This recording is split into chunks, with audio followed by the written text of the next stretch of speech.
सर्वत्र गोविंद नाम संकीर्तनं गोविंद गोविंद श्री महात्रिपुर सुंदर्यै जय जय श्री महादेव्यै जय जय श्री कल्याण सुंदर्यै जय जय मुंदानाल நம்ம தேவி பாகவத மகாத்மியம் ஸ்காந்த புராண அந்தர்கதமாக உள்ளதை பார்த்தோம். நேத்திக்கு நவாகமாக இந்த தேவி பாகவத புராணத்தை பார்க்க ஆரம்பிச்சிருக்கோம். நேத்திக்கு பிரதம ஸ்கந்தத்தினுடைய ஆரம்ப அம்சங்களை எல்லாம் பார்த்துட்டு வந்தோம். ஹயக்ரீவ சரித்திரம் விசேஷமாக பார்த்தோம். அடுத்தபடியாக மது கைடர வத சரித்திரத்தை பார்த்தோம். அடுத்தபடியாக சுகருடைய சரித்திரத்தில் நாம் இருந்துட்டு இருக்கோம். முக்கியமாக சுகர் எப்படி வியாச பகவானுக்கு அயோனிஜராக அரணி கர்ப்ப சம்பவராக கிடைச்சார், ஜனனம் அவருடைய ஜனனம் எல்லாம் பார்த்தோம். பிறந்தவுடனேயே எப்படி பிரம்மஜானியாக அவர் இருந்தார், வேதாத்தியன சம்பன்னராக ஆன பிறகு விவாகத்திற்காக வியாச பகவான் பிரஸ்தாபித்த பொழுது அவர் அதுக்காக கடுமையான வாதங்களை எல்லாம் சொல்லி மறுதளித்தார் அப்படிங்கிறத பார்த்தோம். கிரகஸ்தாசிரமத்தினுடைய மேன்மைகளை எல்லாம் விஸ்தாரமாக வியாச பகவான் எடுத்து சொல்லியும் அவர் கேட்கல. தேவி பாகவதத்தை தான் எழுதியிருக்கிறதையும் 18,000 ஸ்லோகங்கள் கொண்ட அந்த கிரந்தத்தை அவரிடம் கொடுத்து நீ அதை அத்தியனம் பண்ணு அப்படின்னு சொன்னார். அதையும் அத்தியனம் பண்ணினார். அப்படியும் அவருடைய முடிவில் எந்த விதமான மாற்றமும் இல்லை. அப்படிங்கும் பொழுது மிதிலாபுரிக்கு போய் ஜனக மகாராஜாவிடமிருந்து ஞான பிராப்தியை நீ அடைஞ்சுண்டு வா என்று ஆஜ்ஞாபித்தார் வியாச பகவான். அதுக்கும் மறுதளித்தார். ஒரு ராஜாவானவர் எப்படி வேதாந்தியாக இருக்க முடியும், அவர் பெரிய ஏமாற்றுக்காரர் அப்படின்னு தோன்றது அப்படின்னு சொன்னார். அதுக்கு பதில் சொல்லல வியாச பகவான், நீ நேரில் போய் பார்த்துட்டு வா அப்படின்னு சொன்னார். அது வரலாம் நேற்றுக்கு பார்த்தோம். அங்கேருந்து கிளம்புறார். பிதாவினுடைய ஆஜ்ஞை பிரகாரம் சுகர் கிளம்புறதுக்கு முன்னால வியாச பகவான் 3 தடவை பிரதட்சணம் பண்ணி நமஸ்காரம் பண்ணிட்டு, உங்களுடைய ஆசீர்வாதத்தினால என்னுடைய பிரயாணமும் ஜனகருடைய சந்திப்பும் சஃலமாக ஆகணும் என்று பிரார்த்திக்கிறார். வியாசர் சொல்றார், நீ நேர ஜனகர்கிட்ட போயிட்டு நேர திரும்பி வந்துடும், வேற எங்கேயும் போயிடாதுன்னா அவர் கவலை. ஏகபுத்திரன் எங்கேயாவது தொலைஞ்சு போயிட்டான்னா என்ன பண்றது அப்படின்னுட்டு ஜாகிரதா போயிட்டு வா, வேற எங்கேயும் போயிடாதே அப்படின்னு சொல்லிட்டு சொல்றார். அதன் பிரகாரம் கிளம்புறார் சுகர். கிளம்பும் பொழுது 2 வருஷம் ஆறுது அவருக்கு மேருமலையை தாண்டறதுக்கு. ஹிமாச்சலத்தை தாண்டறதுக்கு 1 வருஷம் ஆறுது. மொத்தம் 3 வருஷம் ஆறுது. அவர் விசாலாப்பட்டினத்தை கண்ணால் பார்க்கறது. 3 வருஷ காலம் பிரயாணம் பண்ணிட்டு விசாலாப்பட்டினத்தினுடைய வாசலில் நிற்கிறார். துவாரபாலகன் உள்ள விட மாட்டேங்கிறான். அவருடைய தன்னுடைய பாக்கியத்தை நினைத்து நொந்துக்கிறார். ஆஹாஹா, எப்பேற்பட்ட வம்சத்தில் பிறந்திருக்கோம், வியாச பகவான் எவ்வளவோ சொல்லி பார்த்தோமே, அனாவசியமா இங்க அனுப்பிச்சாரு அவர். இங்க துவாரபாலகன் உள்ள விட மாட்டேங்கிறான், நம்ம நின்றுட்டு இருக்கோமே அப்படின்னு சொல்லிட்டு ரொம்ப வருத்தப்பட்டார் சுகர். அப்புறம் கொஞ்சம் நேரம் கழிச்சு அந்த துவாரபாலகன் உள்ள விட்டுட்டான். இவர் பெரிய பிரம்மஜானி, நிதியே பாஸ்கரகாங்கிறார் வியாச பகவான். அதாவது 2வது சூரியனை புற பிரகாசிக்கிறாராம், அப்படி ஒரு தேஜஸ். அதை பார்த்துட்டு அந்த துவாரபாலகன் இவர்கிட்ட ஞான பிராப்தி அடையணும், துவாரபாலகனுக்கு ஆசை, அதனால சில கேள்வியெல்லாம் கேட்கிறான். அதுக்கெல்லாம் பதில் சொல்றார் சுகர். சொல்லிட்டு உள்ள நுழையிறார்.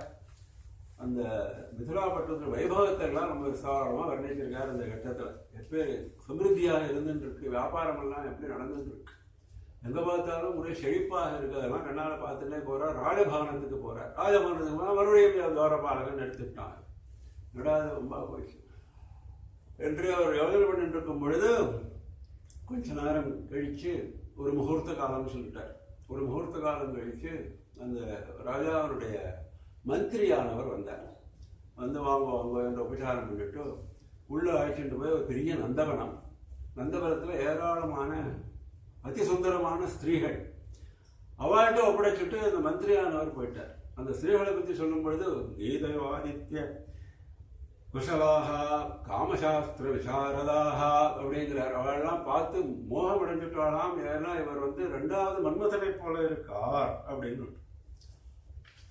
சுகர் வந்து 2வது மன்மதனை போல இருக்கார் அப்படின்னு சொல்லிட்டு அவெல்லாம் மோகம் அடைஞ்சிட்டாள். துஷ்டாதாம் முமுகு சர்வாக தஞ்ச காம விவாகரம், 2வது மன்மதனை போல இருக்கார்.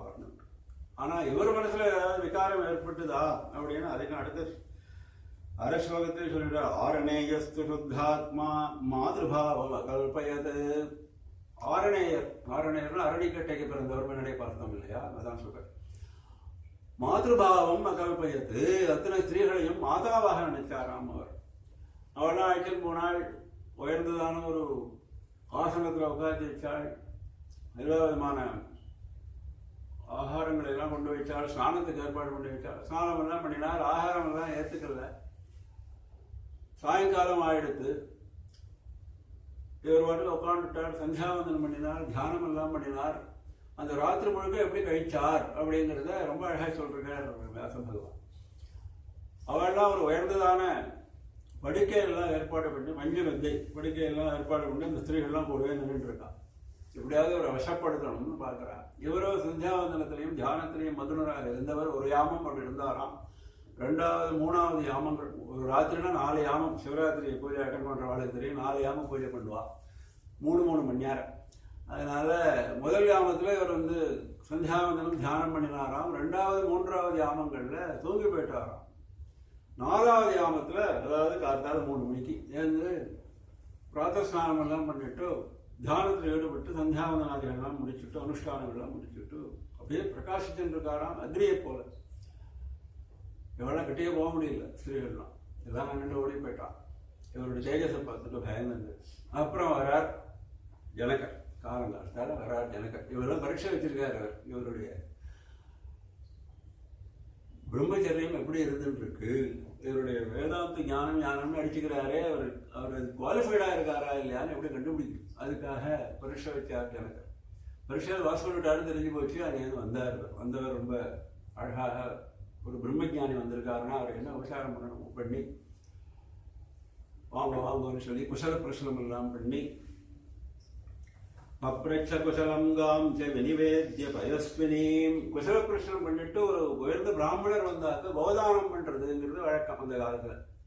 காம்ச பயஸ்வினியும் வினிவேத்திய, சாதாரண பசு இல்லையா, பயஸ்வினியம்னா நல்ல பால் கொடுக்கக்கூடிய பசு.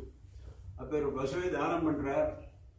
அதன் பிறகு என்ன விஷயம்னு கேட்டார். சுகர் சொன்னார், இது மாதிரி தன்னோட ரொம்ப ஏற்கனவே பார்த்தோமே அதையெல்லாம் சொன்னார். வியாசருக்கும் தனக்கும் நடந்த சம்பாஷணை, வியாசர் எப்படி விவாகம் பண்ணிக்கணும்னு அவர் கொடுத்துறார், தான் எப்படி மோட்சகாமியாக இருக்கேன் அப்படிங்கிறத சொன்னார். அப்போ ஜனகர் சொன்னார், அவருக்கு தெரியும் எல்லாமே, எல்லாம் தெரியும் அவருக்கு. என் முன்னாடி நடந்த அத்தனையும் சுகர் சொல்லாமலே அவருக்கு தெரியும்.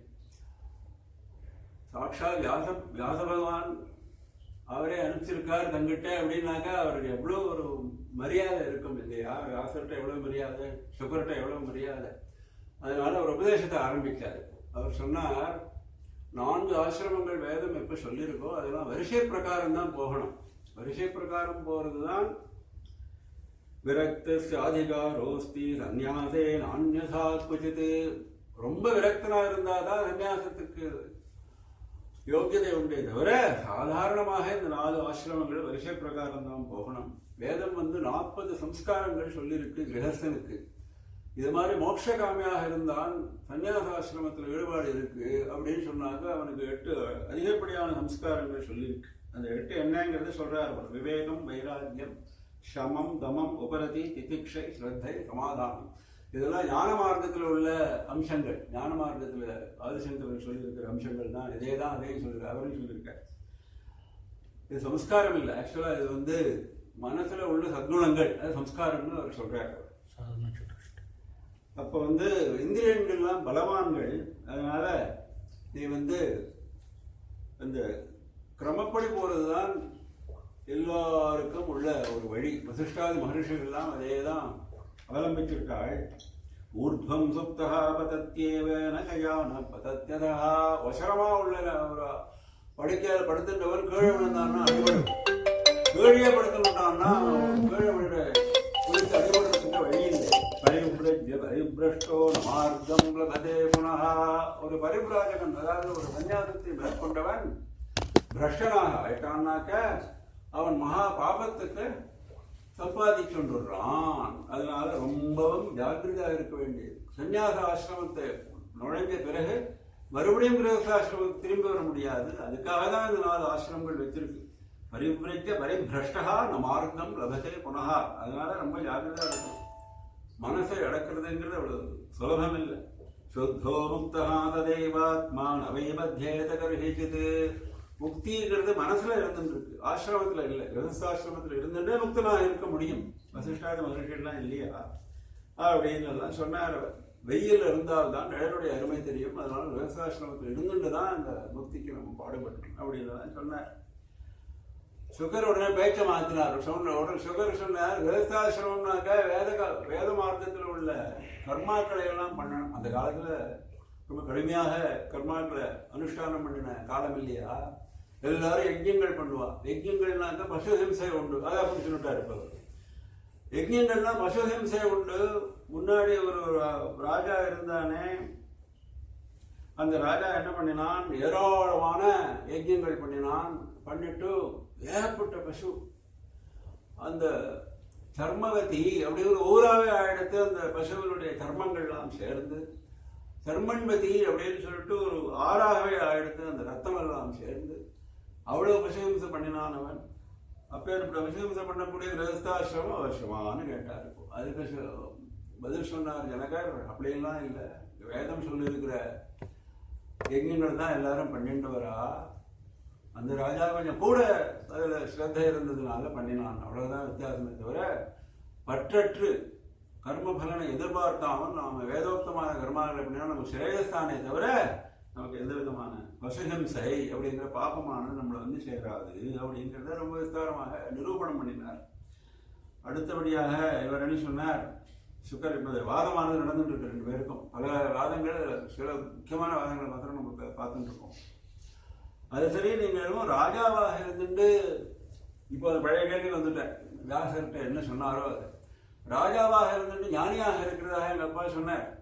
ஞானம்னாக்க சமதர்சனம் அவசியம்.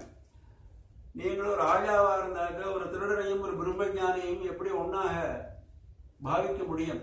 அதனால நீங்க வந்து ஒரு நேரம் பொய் சொல்லிட்டு, அவர்கிட்டே சொல்லிட்டேன், ஒரு நேரம் பொய் சொல்லிட்டு கேள்வி எனக்கு தோன்றது. தம்போயம் கிரதே பாதி விவித்தோஸ்மேது பாஷதே. நீங்க சொல்றது தம்பம் இல்லாத இருக்கிறதாக காட்டுட்டு இருக்கேன் நீங்க அப்படின்னு எனக்கு தோன்றது. உங்க வம்சமே விதேக வம்சம்னு பேர் வச்சுருக்கேன். அந்த வம்சத்துக்கு பேரே விதேக வம்சம்னு பேர், ஜனகருடைய வம்சம். அதனால வைதேகின் பேரு ஜனகருடைய புத்திரிக்கு. வம்சமே விதேக வம்சம்.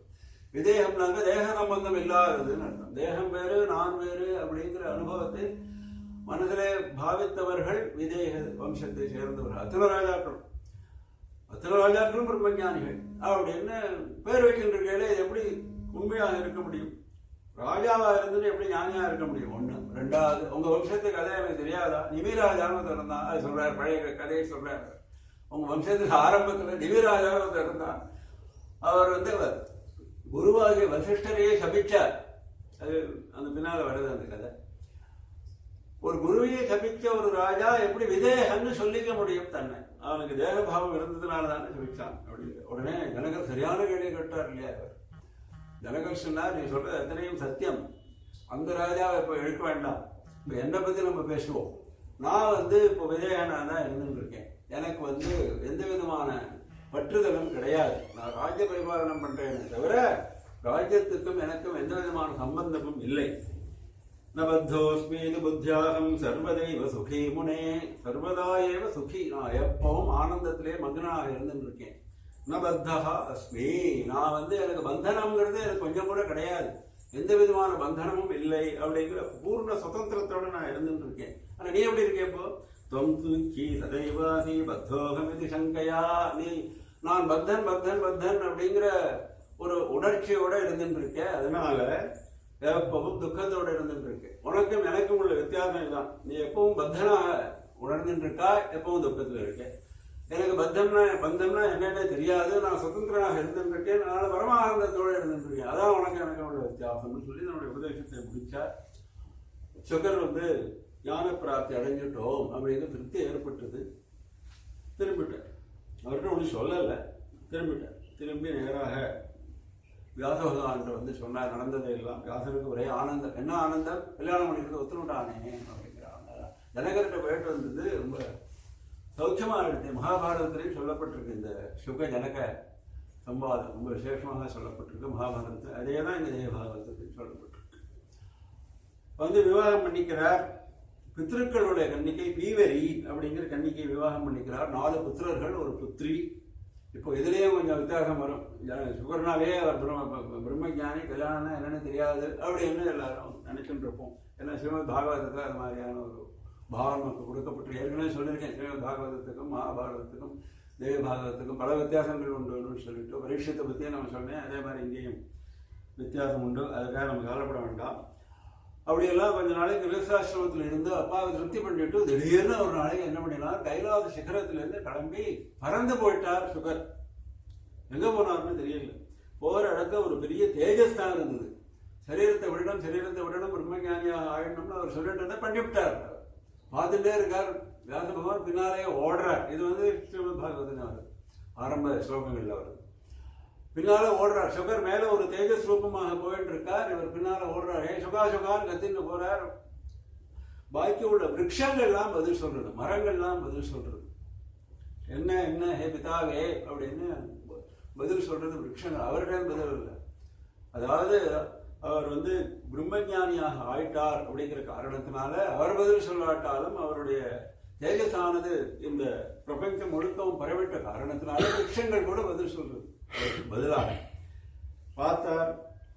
வியாசர் ரொம்ப துக்கம் தாங்கல். கிளம்பி போயிட்டான் பையன்னு தெரிஞ்சு போயிடுத்து. ரொம்ப தாங்க முடியாத ஒரு துக்கம் ஏற்பட்டுடுது. அப்போ வந்து சாட்சாத் பரமேஸ்வரன் எப்பேற்பட்ட பாகியம் வரும். இவர் அழுதாருன்னா இவரை சமாதானப்படுத்துறதுக்கு பரமேஸ்வரன் வந்து தரிசனம் கொடுக்கிறார். அவர் சொல்றார், பரமாம் கதி பாபன்னஹா துர்லபா ஜாகிருதாத்மபி. உன் புத்திரனுக்காக அழறே. அவன் எப்பேற்பட்ட பரமகதி, எல்லாருக்கும் அடைய முடியாத ஒரு கதி அடைஞ்சுட்டான். சந்தோஷப்படுவியா அழுவியா? தஸ்ய சோகோ நகர்த்தவியா தயா சோகம் விஜானதா. அதனால அவனுக்காக நீ சோகம் பண்றது நன்னால அப்படின்னார். இருந்தாலும் நீ ரொம்ப அழறேங்கிற காரணத்தினால உனக்காக ஒரு அனுகிரகம் பண்றேன் அப்படின்னார். என்ன அனுகிரகம்னா, அவன் கிளம்பி போயிட்டான், அவன் பரமகதி அடைஞ்சுட்டான். இருந்தாலும் நீ எங்கெல்லாம் போறையோ அவருடைய நிழல் ஒன்றை தொடர்ந்து வரும்னு ஒரு விசித்திரமான விசேஷமான ஒரு அனுகிரகத்தை பண்ணினார். அதாவது சுகருடைய நிழல் வியாசர் போற இடத்துலலாம் தொடர்ந்து வரும். ஒரு தேஜஸ் புரிந்தின சாதாரண நிழல் இல்லை, ஒரு தேஜஸோட ஒளிமயமான ஒரு நிழல் எப்பவும் வரும் அப்படின்னு சொன்னார். அப்படியும் துக்கம் தாங்கல. திடீர்னு துக்கத்தினால அவருக்கு தன்னுடைய மாதாவோட நினைவு வந்தது. இப்போ மாதாவை வந்து பிறந்த உடனே விட்டுட்டு வந்தவர் அவர். பராசரருக்கும் அந்த மத்ஸ்யகந்தி அப்படிங்கிற அந்த சம்பளவ கன்னிகைக்கும் பிறந்தவர் வியாசர். இது சுருக்கமாக பார்த்தோம் நம்ம துவீபத்தில். பிறந்த உடனேயே பாலகராகி பிறந்த உடனே எல்லா வேதங்களையும் தானாகவே அடைந்தவர் வியாசர். அங்கேருந்து கிளம்பி தபஸ்வி சொல்லிட்டு சரஸ்வதி தீரத்துக்கு வந்தவர் தான். அப்புறம் மாதாவை வந்தே போயிட்டார். நீ நினைக்கிற பொழுது நான் வரேன் அப்படின்னு சொல்லியிருந்தார் மாதா கிட்ட. இப்போ திடீர்னு இவருக்கு மாதா நினைக்கல, மாதாவுடைய நினைப்பு இவருக்கு வந்துடுது. அதனால எந்த இடத்துல அந்த மத்ஸ்யகந்தாவை பார்த்தாரோ அந்த இடத்துக்கு போறார். அங்கே தாசராஜன் அப்படின்னு மத்ஸ்யகந்தாவுடைய பிதா, அந்த செம்படவ தலைவர். அவன்கிட்ட போய் விசாரித்தார். சொன்னா அதெல்லாம் பழைய கதை, நீ சொல்றதெல்லாம்.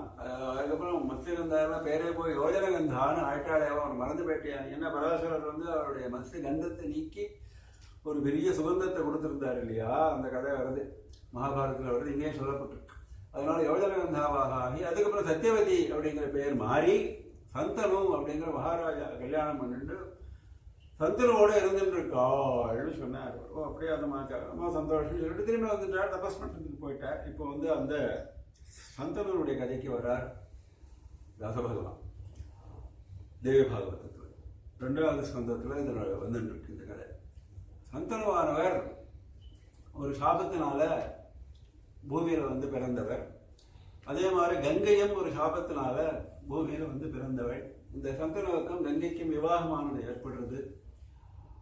அப்பொழுது அவர்களுக்கு 8 குழந்தைகள் பிறக்கிறார்கள். அதில் 7 குழந்தைகளை பிறந்த மாத்திரத்திலேயே கங்கையானவள் கங்கையில அமுக்கி பிராணஹானியை பண்ணிவிடுறாள். தாங்க முடியாத துக்கத்தில் இருக்கார் சந்தனம். 8வது குழந்தை தான் பீஷ்மர். பீஷ்மர் பிறந்த உடனே 8வது குழந்தையும் அது மாதிரி மனுட போராளையும் பயந்துண்டு போய் சொல்றார் கங்கைட்ட. கங்கை முன்னாடியே ஒரு கண்டிஷன் போட்டிருக்கா, நீ நான் பண்ற காரியத்துக்கு எந்த விதமான விரோதமும் தெரிவிக்க கூடாது, தெரிவிச்சா நான் இந்த அரண்மனை விட்டு கிளம்பி போயிடுவேன். இப்போ விரோதம் தெரிவித்த காலத்தினால அந்த குழந்தையை எடுத்துட்டு நான் அந்த குழந்தையை கொல்லலை நீ சொன்ன காரணத்தினால, ஆனாலும் நான் அரண்மனையில் இருக்க முடியாது, நீ கவலைப்படாத, இந்த குழந்தையை பெரியவனாக்கி அவங்ககிட்ட கொண்டு வந்து தரேன். அதே மாதிரி பெரியவனாக்கி கொண்டு வந்து வந்துடுறா. அவர் தான் பீஷ்மராக ஆறார். ஏன் இது மாதிரி 6-7 குழந்தைகளை எப்படி கருணை இல்லாமல் கொண்டாலே நம்ம நினைக்க போறவேங்கிறதுக்காக அதனுடைய பூர்வ விருத்தாந்தத்தையும் நம்ம சொல்லியிருக்காரு அழகாக தெய்வபாகம். இவெல்லாம் 8 வசுக்கள், 8 வசுக்கள் தான் 8 குழந்தைகளாக வராள். அவெல்லாம் என்ன பண்ணிவிட்டா, பூர்வ ஜென்மாவில் வசிஷ்டர்கிட்ட நந்தினி அப்படிங்கிற பசுமாடு இருந்தது இல்லையா, காமதேனவருடைய புத்திரி நந்தினி. அந்த நந்தினியை திருடிட்டு போயிட்டா அந்த 8 வசுக்கள். ஏன்னா அந்த ஒரு வசுவனுடைய தேவனு பேர் அந்த வசுவனுடைய பத்னியானவள் ஆசைப்பட்டாள். அந்த வசிஷ்ட ஆசிரமத்துக்கு போன உடனே அப்போ வசிஷ்டர் இல்லை, உடனே நந்தினியை திருடிட்டு போயிட்டாள். வசிஷ்டர் ஞான திருஷ்டினால திரும்பி வந்துட்டார். வந்த உடனே எல்லாரையும் சபிச்சு விட்டார், 8 பேரையும் சபிச்சு விட்டார்.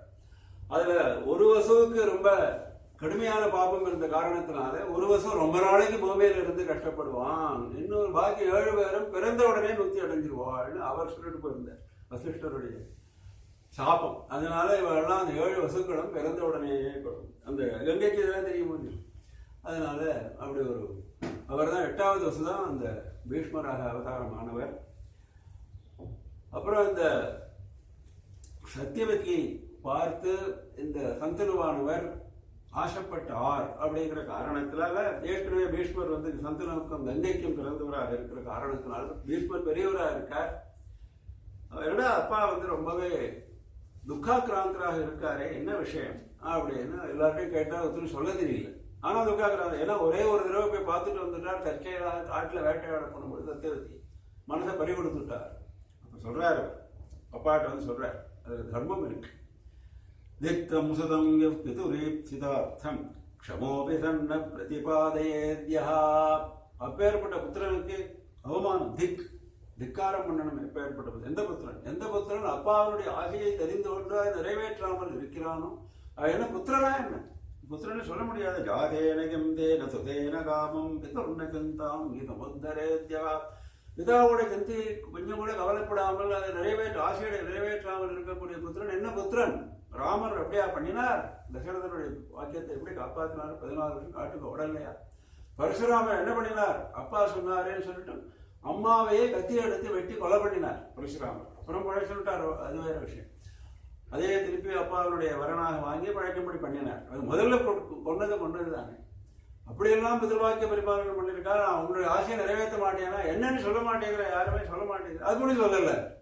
அப்புறம் எப்படியோ மந்திரி பிரதானிகள்லாம் கூப்பிட்டு தெரிஞ்சுட்டு நேராக அவர்கிட்ட அப்புறம் பேசல, நேராக அந்த தாசராஜன்ட்டு போய் ஒரு பெரிய பிரதிஜை பண்ணினார். நதார சங்கிரகம் நூனம் கரிஷ்யாமி சர்வதா சத்தியம் தே வச்சனம் தாத மயா பீஷ்மம் விரதம் கிருதம். நான் பீஷ்ம விரதத்தை பண்றேன். பீஷ்மம் பயங்கரமான ஒரு விரதத்தை பண்றேன். என்ன விரதம்? நான் கல்யாணமே பண்ணிக்க மாட்டேன். ஏன்னா தாசராஜன் சொன்னான், உனக்கு பிறந்த குழந்தைக்கு ராஜ்யம் போயிடுமே, ஏன்னா நீ மூத்த புத்திரனா இருக்கியே, இவளுக்கு பிறந்த குழந்தைக்கு தான் ராஜ்யம் போயிடும்னு அவன் சொன்னான். அந்த கண்டிஷனுக்காக அவர் சொன்னா, கல்யாணம் பண்ணிட்டாதானே, நான் கல்யாணம் பண்ணிக்கல, அவளுக்கு குழந்தை பிறக்கட்டும் அப்படின்னு சொல்லிட்டார். அதெல்லாம் மகாபாரதத்தில் எல்லாரும் பண்ணிக்கலாம், பார்த்துருப்பேன். விஸ்தாரமாக அங்கேயும் சொல்லப்பட்டிருக்கு. அதன் பிறகு அவளுக்கு குழந்தைகள் பிறக்கிறார்கள், சந்தனுவுக்கும் சத்தியவதிக்கும். அதில் விசித்திரவீர் என்கிறவன் மரணம் அடைஞ்சவர்தான். விசித்திரவீரனுடைய பத்தினிகள் அம்பிகா அம்பாலிகா அப்படிங்கிற 2 பேரும் குழந்தை இல்லாமல் இருக்காள். வியாசருடைய அனுகிரகத்தினால திருத்தராஷ்டிரனும் பாண்டவும் பிறக்கிறார்கள். அப்பதான் வியாசரை நினைக்கிறாள் சத்தியவதி. வியாசர் வரார், வியாசருடைய அனுகிரகத்தினால அம்பிகாவுக்கும் அம்பாலிகாவுக்கும் திருத்தராஷ்டிரனும் பாண்டவும் பிறக்கிறார்கள். இன்னொரு தாசி அனுப்புகிறாள் அந்த சத்தியவதியானவள். தாசிக்கு விதுரன் பிறக்கிறார். 3 பேரும் பிறக்கிறாள். திருதராஷ்டிரன் காந்தாரியை கல்யாணம் பண்ணிக்கிறார். பாண்டு குந்தியையும் மாதிரியையும் கல்யாணம் பண்ணிக்கிறாள். குந்தியானவள் தன்னுடைய பூர்வ கதையில இந்த கல்யாணத்துக்கு முன்னாலேயே துர்வாசனுடைய அனுகிரகத்தினால, சூரியனுடைய அனுகிரகத்தினால கர்ணன் பிறக்கிறான். கர்ணனை சமுதிரத்துல நதியில விட்டுடுறாள். கவச குண்டலங்களோட விட்டுடுறாள். அப்போ எவ்வளவு துக்கப்படுறாள்ங்கிறத வர்ணிக்கிறார் இந்த இடத்துல. அவர் சொல்றாள், பூர்வஸ்மின்னபி ஜன்மனி திரிஜகதாம் மாதான ஆராதிதா. என்னுடைய பூர்வ ஜன்மாவில் அம்பாளை நான் கொஞ்சம் கூட ஆராதனை பண்ணலன்னு தெரியுது. அதனாலதான் இப்ப இப்படி துக்கம் என்ன வந்துருச்சு. மனத்தியாதம் பத பங்கஜம் சுகரம் தேவ்யா சிவாயாஸ்திரம். அப்பேற்பட்ட அந்த பரமேஸ்வரியை நான் எந்த விதமான ஆராதனையும் பண்ணல, நான் ஸ்மரிக்க கூட இல்லை அந்த பாத பங்கஜத்தை அப்படின்னு தெரிகிறது. அதனாலதான் எனக்கு இப்பேற்பட்ட துக்கம் வந்தது அப்படின்னு சொல்லிட்டு அந்த கர்ணன் விட்டு விடுறாள் குந்தியானவள். அதன் பிறகு அவளுக்கு இந்த விவாகமானது நடக்கிறது. குந்தி மாதிரி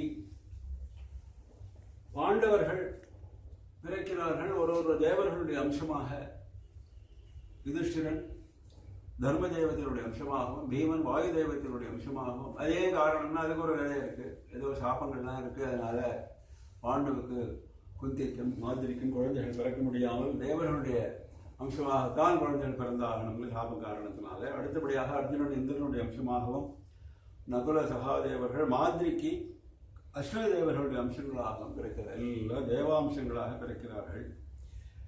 அர்ஜுனன் சுபத்ரை கிருஷ்ணனுடைய தங்கையை கல்யாணம் பண்ணிக்கிறான். அவர்களுக்கு அபிமன்யுவானவன் பிறக்கிறான். அபிமன்யு உத்தரையை கல்யாணம் பண்ணிக்கிறான். உத்தரை கர்ப்பமாக இருக்காள். மகாபாரத யுத்தமானது முடிஞ்செடுத்து திரௌபதியுடைய புத்திரர்கள் குழந்தையாகவே இருந்தவர்கள் எல்லாரும் மரணத்தை அடைகிறார்கள் அஸ்வத்தாமானுடைய கையினால. ஒரே ஒரு கர்ப்பந்தான் பாக்கி இருக்கு, அது உத்தரையனுடைய கர்ப்பத்தில் இருக்கு. எல்லாரும் போயாச்சு. பாண்டவர்கள் 5 பேரை தவிர பாண்டவ வம்சமே அழிஞ்சு போயிடுது. இந்த 5 பேர் தான் இருக்கா, அந்த குழந்தை கர்ப்பத்தில் இருக்கு. இதுதான் நிலைமை. அப்போ இந்த அஸ்வத்தாமாவானவன் பிரம்மாஸ்திரத்தை போட்டு அந்த குழந்தையையும் பாண்டவ வம்சமே இல்லாமல் பண்ணிடணும் அப்படின்னு பிரம்மாஸ்திரத்தை போடுறான். கிருஷ்ண பகவான் போய் காப்பாற்றுறார். எப்படி காப்பாற்றுறார்? கர்ப்பத்துக்குள்ள போய் நுழைஞ்சு காப்பாற்றுறார். கர்ப்பத்துக்குள்ள குழந்தை இருக்கு, கிருஷ்ண பகவான் காப்பாற்றுறார். அதனால கிருஷ்ண பகவான் பார்த்து விட்டான் குழந்தை. ஜீவித சது கிருஷ்ணேன பாகினேய சதஸ்வயம் திரௌடி பாணாக்னி நிர்கத்தா பிரதாபேன அத்புதேன. அந்த பிரம்மாஸ்திரத்தினாலே நிர்தத்தன் அப்படியே எரிஞ்சு போக வேண்டிய பிரதாபேன அத்புதேன பகவானுடைய அற்புதமான சக்தியினாலே காப்பாற்றப்பட்டான். அப்போ அவனுக்கு பரீட்சைத்தில் பேர் வைத்தார் அர்ஜுனன். பரீட்சீணேஷு வம்சேஷு ஜாதோ யஸ்மாத் வரஸ். ஏன் பரீட்சித்து பேர் வச்சாருன்னு காரணம் சொல்றார். தஸ்மாத் பரீட்சிதோ நாம விக்யாதா பிருத்திவீதலே. என்ன காரணம் சொல்றாருன்னா, பரீட்சீணேஷு வம்சேஷு, வம்சமே போயிடும் போல இருந்த பொழுது கடைசியாக ஒரு குழந்தையாக இவன் பிறந்ததுனாலே இவன் பரீட்சித். பரீட்சீணேஷு வம்சேஷு, அதனால பரீட்சித் அப்படின்னு தேவி பாகவதத்தை சொல்லு. இதே விஷயத்தை ஸ்ரீமத் பாகவத்தை சொல்லும் பொழுது ஏன் பரீட்சத்துக்கு காரணம் சொல்லும் பொழுது தயேஷ லோகே விக்யாதா பரீட்சிதி யத்வபு கர்ப்பே திருஷ்டமனுத்யாயன் பரீட்சேத நரேஷ்மிவ. அதாவது கர்ப்பத்தில் எந்த பகவானை நாம் பார்த்தோமோ அந்த பகவானுடைய ஞாபகம் அவனுக்கு இருந்த காரணத்தினால வெளியில எல்லா மனுஷர்களையும் பார்க்கும் பொழுது இவன் தான் அந்த கிருஷ்ணனோ, இவன் தான் அந்த கிருஷ்ணனோ, இவன் தான் அந்த கிருஷ்ணனோ என்று பரீட்சை பண்ணின்ற காரணத்தினால பரீட்சத்தில் வேறு வச்சார்னு அந்த கிருஷ்ண பகவானுக்கு ஒரு ஏற்றத்தை கொடுத்து அந்த ஸ்ரீமத் பாகவத்தில் சொல்லப்பட்டிருக்கு. அப்படியாக அந்த பரீட்சத்தினுடைய ஜனனமானது ஏற்படுறது. அதன் பிறகு சில வருஷங்கள் கழிச்சு இந்த திருதராஷ்டிரன் காந்தாரி இவெல்லாம் வனத்துக்கு போறாள். விதுரன் தீர்த்த யாத்திரைக்கு போறார். எல்லாரும் மரணத்தை அடைஞ்சுடுறாள். அதன் பிறகு கொஞ்ச நாள் கழித்து 36 வருஷங்கள் இந்த பரீட்சத்தினுடைய ஜனனம் கழித்து 36 வருஷங்கள் கழித்து காந்தாரியினுடைய சாப பிரகாரம் யாதவர்கள் அத்தனை பேரும் மரணத்தை அடைகிறார்கள். கிருஷ்ண பகவானும் தன்னுடைய பரந்தாமத்துக்கு கிளம்பி போயிடுறார். பலராமனும் கிளம்பி போயிடுறார். எல்லாரும் போயிடுறார். கிருஷ்ண பத்னிகளும் உடன்கட்டை ஏறுகிறார். அஷ்டமகாராணிகள். பாக்கி 10,008 பத்தினிகள் இருக்காள். அவள்லாம் 11,000. அவள்லாம் இல்லை 10,100. 10,108. 8 பேர் உடன்கட்டை ஏறுகிறாள். பாக்கி 10,100 பத்தினிகள். அவள்லாம் ஆயிடுச்சுன்னு அர்ஜுனன் வரான். ஏன்னா துவாரகையே மூழ்கி போயிடுது. அதனால துவாரகையிலேருந்து கிளம்பி அவள்லாம் வரான். அப்போ கொள்ளைக்காரர்கள் அந்த 10,100 பத்திரிகைகளையும் திருடிண்டு போயிடும். கிருஷ்ண பத்திரிகைகளை திருட்டு. என்ன ஆச்சரியம்! அர்ஜுனன் ஒரு திருட்டு பசங்கள்லேருந்து அந்த கிருஷ்ண பத்திரிகைகளை காப்பாற்ற முடியல. அதை சொல்லும் பொழுது சொல்றார், கிருஷ்ணர் இருந்த வரையிலும் அர்ஜுனனுக்கு அந்த பலம் இருந்தது. கிருஷ்ணர் கிளம்பி போன உடனே அர்ஜுனுடைய பலமானது. அதன் பிறகு பாண்டவர்கள் எல்லாரும் சொர்க்காரோகணம், சொர்க்கத்துக்கு போயிடுறாள். இது பரீட்சத்துக்கு 36 வயசாகுது. ஏன்னா பரீட்சைகள் என்னன்னா மகாபாரத யுத்தத்தினுடைய கடைசி. அதிலிருந்து 36 வருஷம் கழித்து கலியானது பிறக்கம், இந்த துவாரகையானது அழியும், யாதவர்கள் அழிவார்கள் அப்படின்னெல்லாம் கிருஷ்ண பகவானுடைய ஏற்பாடு, காந்தாரனுடைய சாப்பம் மூலமாக அதன்படி எல்லாம் நடக்கிறது. பரீட்சத்துக்கு ராஜ்யமானது கிடைச்ச ஒரு பட்டாபிஷேகம் ஆயிடுறது. அப்போதான் நாம் அன்றைக்கி முதல் நாள் பார்த்தோம். ஒரு நாள் கடந்து வேட்டையாடும் பொழுது தாகம் ரொம்ப ஜாஸ்தியாக இருந்த பொழுது சமீக மகர்ஷியிடம் போய் தண்ணி கேட்கிறார். சமீக மகர்ஷியானவர் தியான மகனராக இருந்த காரணத்தினால பதில் சொல்லலைன்னு உடனே கோபத்தினால ஒரு இறந்த பாம்பை எடுத்து சமீக மகர்ஷியுடைய கழுத்தில் போட்டு விடுறான் பரீட்சை. பின்னாலேயே அந்த சமீக மகர்ஷியோட புத்திராகி ஸ்ருங்கி மகர்ஷியானவன் இதை பார்த்துட்டு மகா கோபத்தை அடைஞ்சு 7வது நாள் யார் இந்த காரியத்தை பண்ணினானோ அவன் மரணத்தை அடைவான், தக்ஷகனுடைய விஷப்பாம்பினாலே கடிக்கப்பட்டு மரணத்தை அடைவான்னு சாப்பம் கொடுக்குறான். அதுக்கப்புறம் சமீக மகர்ஷி கோச்சிக்கிறார், அவனை யார் பண்ணாலும் தெரியாமல் பண்ணிவிட்டியே, அழகா பரீட்சித்துனா பண்ணினான், இது சின்ன காரியத்துக்காக இப்போ இப்படி சாபத்தை கொடுத்துட்டே மகா பாப்பம் பண்ணிவிட்டியேன்னு வருத்தப்படுறா. இல்லை அதெல்லாம் ஒன்றும் இல்லைங்கிறான். ஏன்னா பிதிருபக்தி அவனுக்கு, அதனால அவனுடைய பாவத்திலேருந்து தான் பண்ணின சரியான சாபம் தான். என்ன பரீட்சித்தால் தானே யாராக இருந்தால் எனக்கு என்ன கவலை அப்படின்னு அவனுடைய வாதம். அதன் பிறகு சரி நீயே போய் சொல்லிவிடுங்கிறார். அதன் பிரகாரம் அரண்மனையில் போய் பரீட்சித்துட்டு சொல்கிறான். உடனே பரீட்சித்து என்ன பண்ணினாலும் ஒரு 7 மாடி கட்டடத்தை உண்டு பண்ணி 7வது மாடியில் போய் உட்காந்து செக்யூரிட்டி எல்லாம் ஜாஸ்தி பண்ணான். என்ன பாம்பு தானே வந்து கிடைக்க போகிறது, பாம்பு வராமல் நான் பார்த்துக்கிறேன், இந்த சாபத்தை எப்படியாவது தடுத்து நிறுத்தி விடுறேன். ஏகஸ்தம்பம்ங்கிற மகாபாரத கதையை சொல்லும் பொழுது அந்த கட்டடத்துக்கு ஒரு தூண் தான் இருந்ததான். ஏன்னா பல தூண்கள் இருந்தால் எப்படியாவது பாம்பு ஏறி வந்துட்டா என்ன பண்ணுறது, அதில் கூட ஜாகிரதாக இருந்தாகும். அப்படி ஒரு அந்த காலத்தில் ஸ்ட்ரக்சரல் இன்ஜினியரிங்கோட கடுமையாக ஃபாலோ பண்ணியிருக்கான் பரீட்சை. அந்த பெரிய கட்டடத்துக்கு அந்த கட்டடத்துக்கு ஒரே ஸ்தம்பம் தான், ஏகஸ்தம்பம் தான். ஒரு ஸ்தம்பத்தில் அந்த பெரிய கட்டடத்தை நிர்மாணம் பண்ணி 7வது மாடியில் போய் உட்காந்து ராஜ்யபிரபாரம் எல்லா காரியங்களையும் பண்ணிட்டு இருந்தாங்க. 7 நாள் ஆச்சு, எல்லா விதமான ராஜ்ய காரியங்களை எல்லாம் பண்ணிட்டு இருக்கான். 7வது நாள் கார்த்தாலேயே தக்ஷகன் கிளம்பிட்டான். சாப பிரகாரம் தன்னுடைய காரியத்தை நிறைவேற்றுவதற்காக ஒரு பிராமண வேஷம் போட்டுட்டு பாக்கிய சர்ப்பங்களையும் பிராமண வேஷம் போட்டுட்டு இவரெல்லாம் கிளம்பி வர வழியில கஷ்யபன்னு ஒரு பிராமணன்,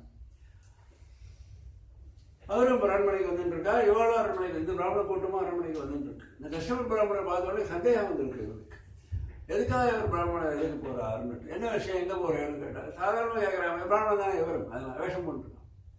இல்லை தக்ஷகன்னு ஒரு கொடிய பாம்பினால் ஆபத்துன்னு கேள்விப்பட்டு நான் பெரிய மாந்திரீகத்தில் கெட்டிக்காரன், நான் ராஜாவை காப்பாற்றுறதுக்காக போகிறேன், அடாடா நம்ம காரியமே கெட்டு போயிடும் போட்டிருக்கேன்னு பயந்து போயிட்டான் தக்ஷகன்.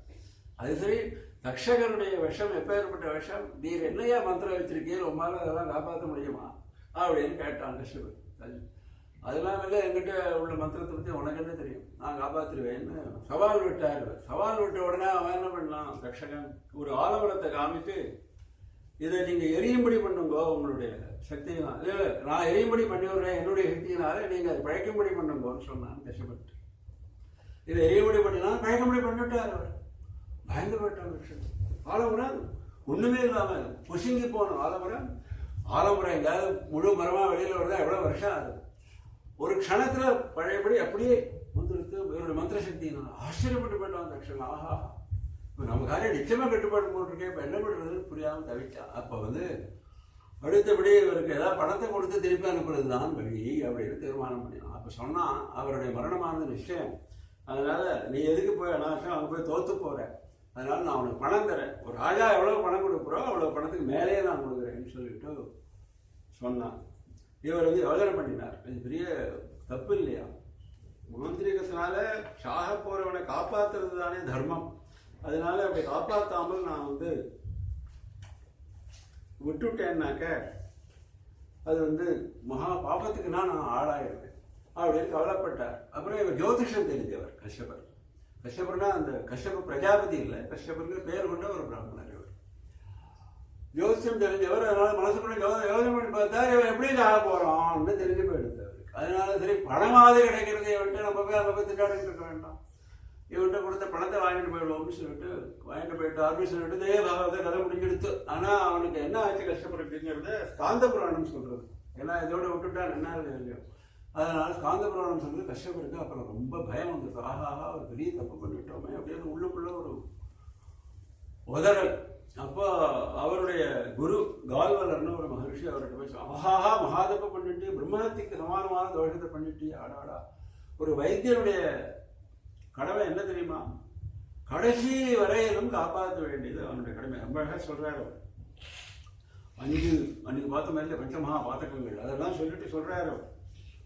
யோன ரக்ஷதி விப்ரேந்திர விஷரோகாதுரம் வரம் சம்சர்க தோஷ துஷ்டே நாபிதஸ்ய நிஷ்கிருதி. விஷமே இருந்தாலும் சரி, விஷரோகமாக இருந்தாலும் சரி, அவனை காப்பாற்றாம வந்துட்டான்னாக்க அவன் அவனுக்கு அப்பேர் ஒரு பாபத்துக்கு பரிகாரமே கிடையாது. யாவத் கண்டகதா பிராணாக மமூர்ஷோர் மானவஸ்யஹி தாவத் சிகித்சா கர்த்தவ்யா காலஸ்ய குடிலாகதி. யாவத் கண்டகதா பிராணாக, பிராணம் கண்டத்துக்கு வர வரையிலும் இவன் சிகிச்சையை தொடர்ந்துட்டே இருக்கணும். டாக்டருடைய டியூட்டி. இது என்னையா டாக்டர், அங்கே ஓடி வந்துட்டேன் பணத்தை வாங்கிட்டு பெரிய தப்பு பண்ணிட்டு. காவத் சிகிச்சா கர்த்தவ்யா, சிகிச்சை பண்ணிட்டே இருக்கணும். காலஸ்ய குடிலாகதி, காலத்தினுடைய கதியை யார் கண்டார்கள்? அதனால அவன் பழிச்சுட்டாலும் பழிச்சுருவான். அதனால உன்னுடைய டியூட்டி பண்ணாமல் வந்துட்டே பெரிய தப்பு. இப்போ என்ன பண்ணுறது, நான் தப்பு பண்ணிட்டேனேன்னா இதுக்கு என்ன உபாயம்னு கேட்டால், கந்தமாதன பிரபந்தத்தில் போய் காயத்ரி, அது ராமேஸ்வரத்தை பக்கம் இருக்கு, காயத்ரி சரஸ்வதிங்கிற 2 தீர்த்தங்கள் இருக்கு. அங்கே போய் நான் சொன்னபடி 40 நாள் விரதம் இருந்து அதெல்லாம் பண்ணு, ஸ்நானம் ஜபம் அப்படின்னு அதை மாதிரி பண்ணி அவர் தன்னுடைய பாபத்தை பாப விமோசனம் ஆயிடுத்தவர்கள் சொல்லி காந்தபுராணம் சொல்றது. இப்போ நம்ம தேவி பாகவதத்தில் என்ன சொல்றது அப்படின்னாக்க, தக்ஷகன் ஏன் வந்துட்டான் அரண்மனைக்கு. அவன் மகா கோபம்.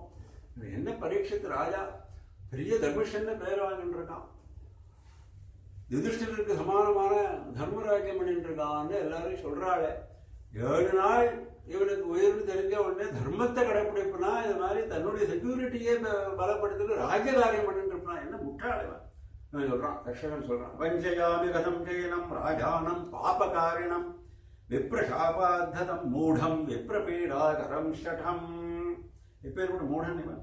தான புண்ணியாதிகம் ராஜா கர்த்துமர்ஹதி சர்வதா. தானம் பண்ணி புண்ணியங்கள் எல்லாம் சேர்த்து தன்னுடைய பாபத்தை குறைச்சப்பனா அதை பண்ணாமல் தர்மேண ஹன்யதே வியாதி ஏனாயுஷாஸ்பதம் பவேத்.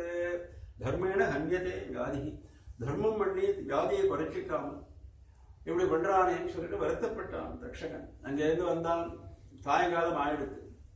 அதுக்குள்ள என்ன பண்ணா, தன்னை உள்ள விட வாழ மாட்டாளு சந்தேகம் வந்த காரணத்தினால பாக்கி பேரெல்லாம் பிராமண ஸ்வரூபத்திலே இருந்துட்டு இவன் மாத்திரம் ஒரு பூச்சியாக ஆகி ஒரு பழத்துக்குள்ள போய் ஒளிஞ்சுட்டான்.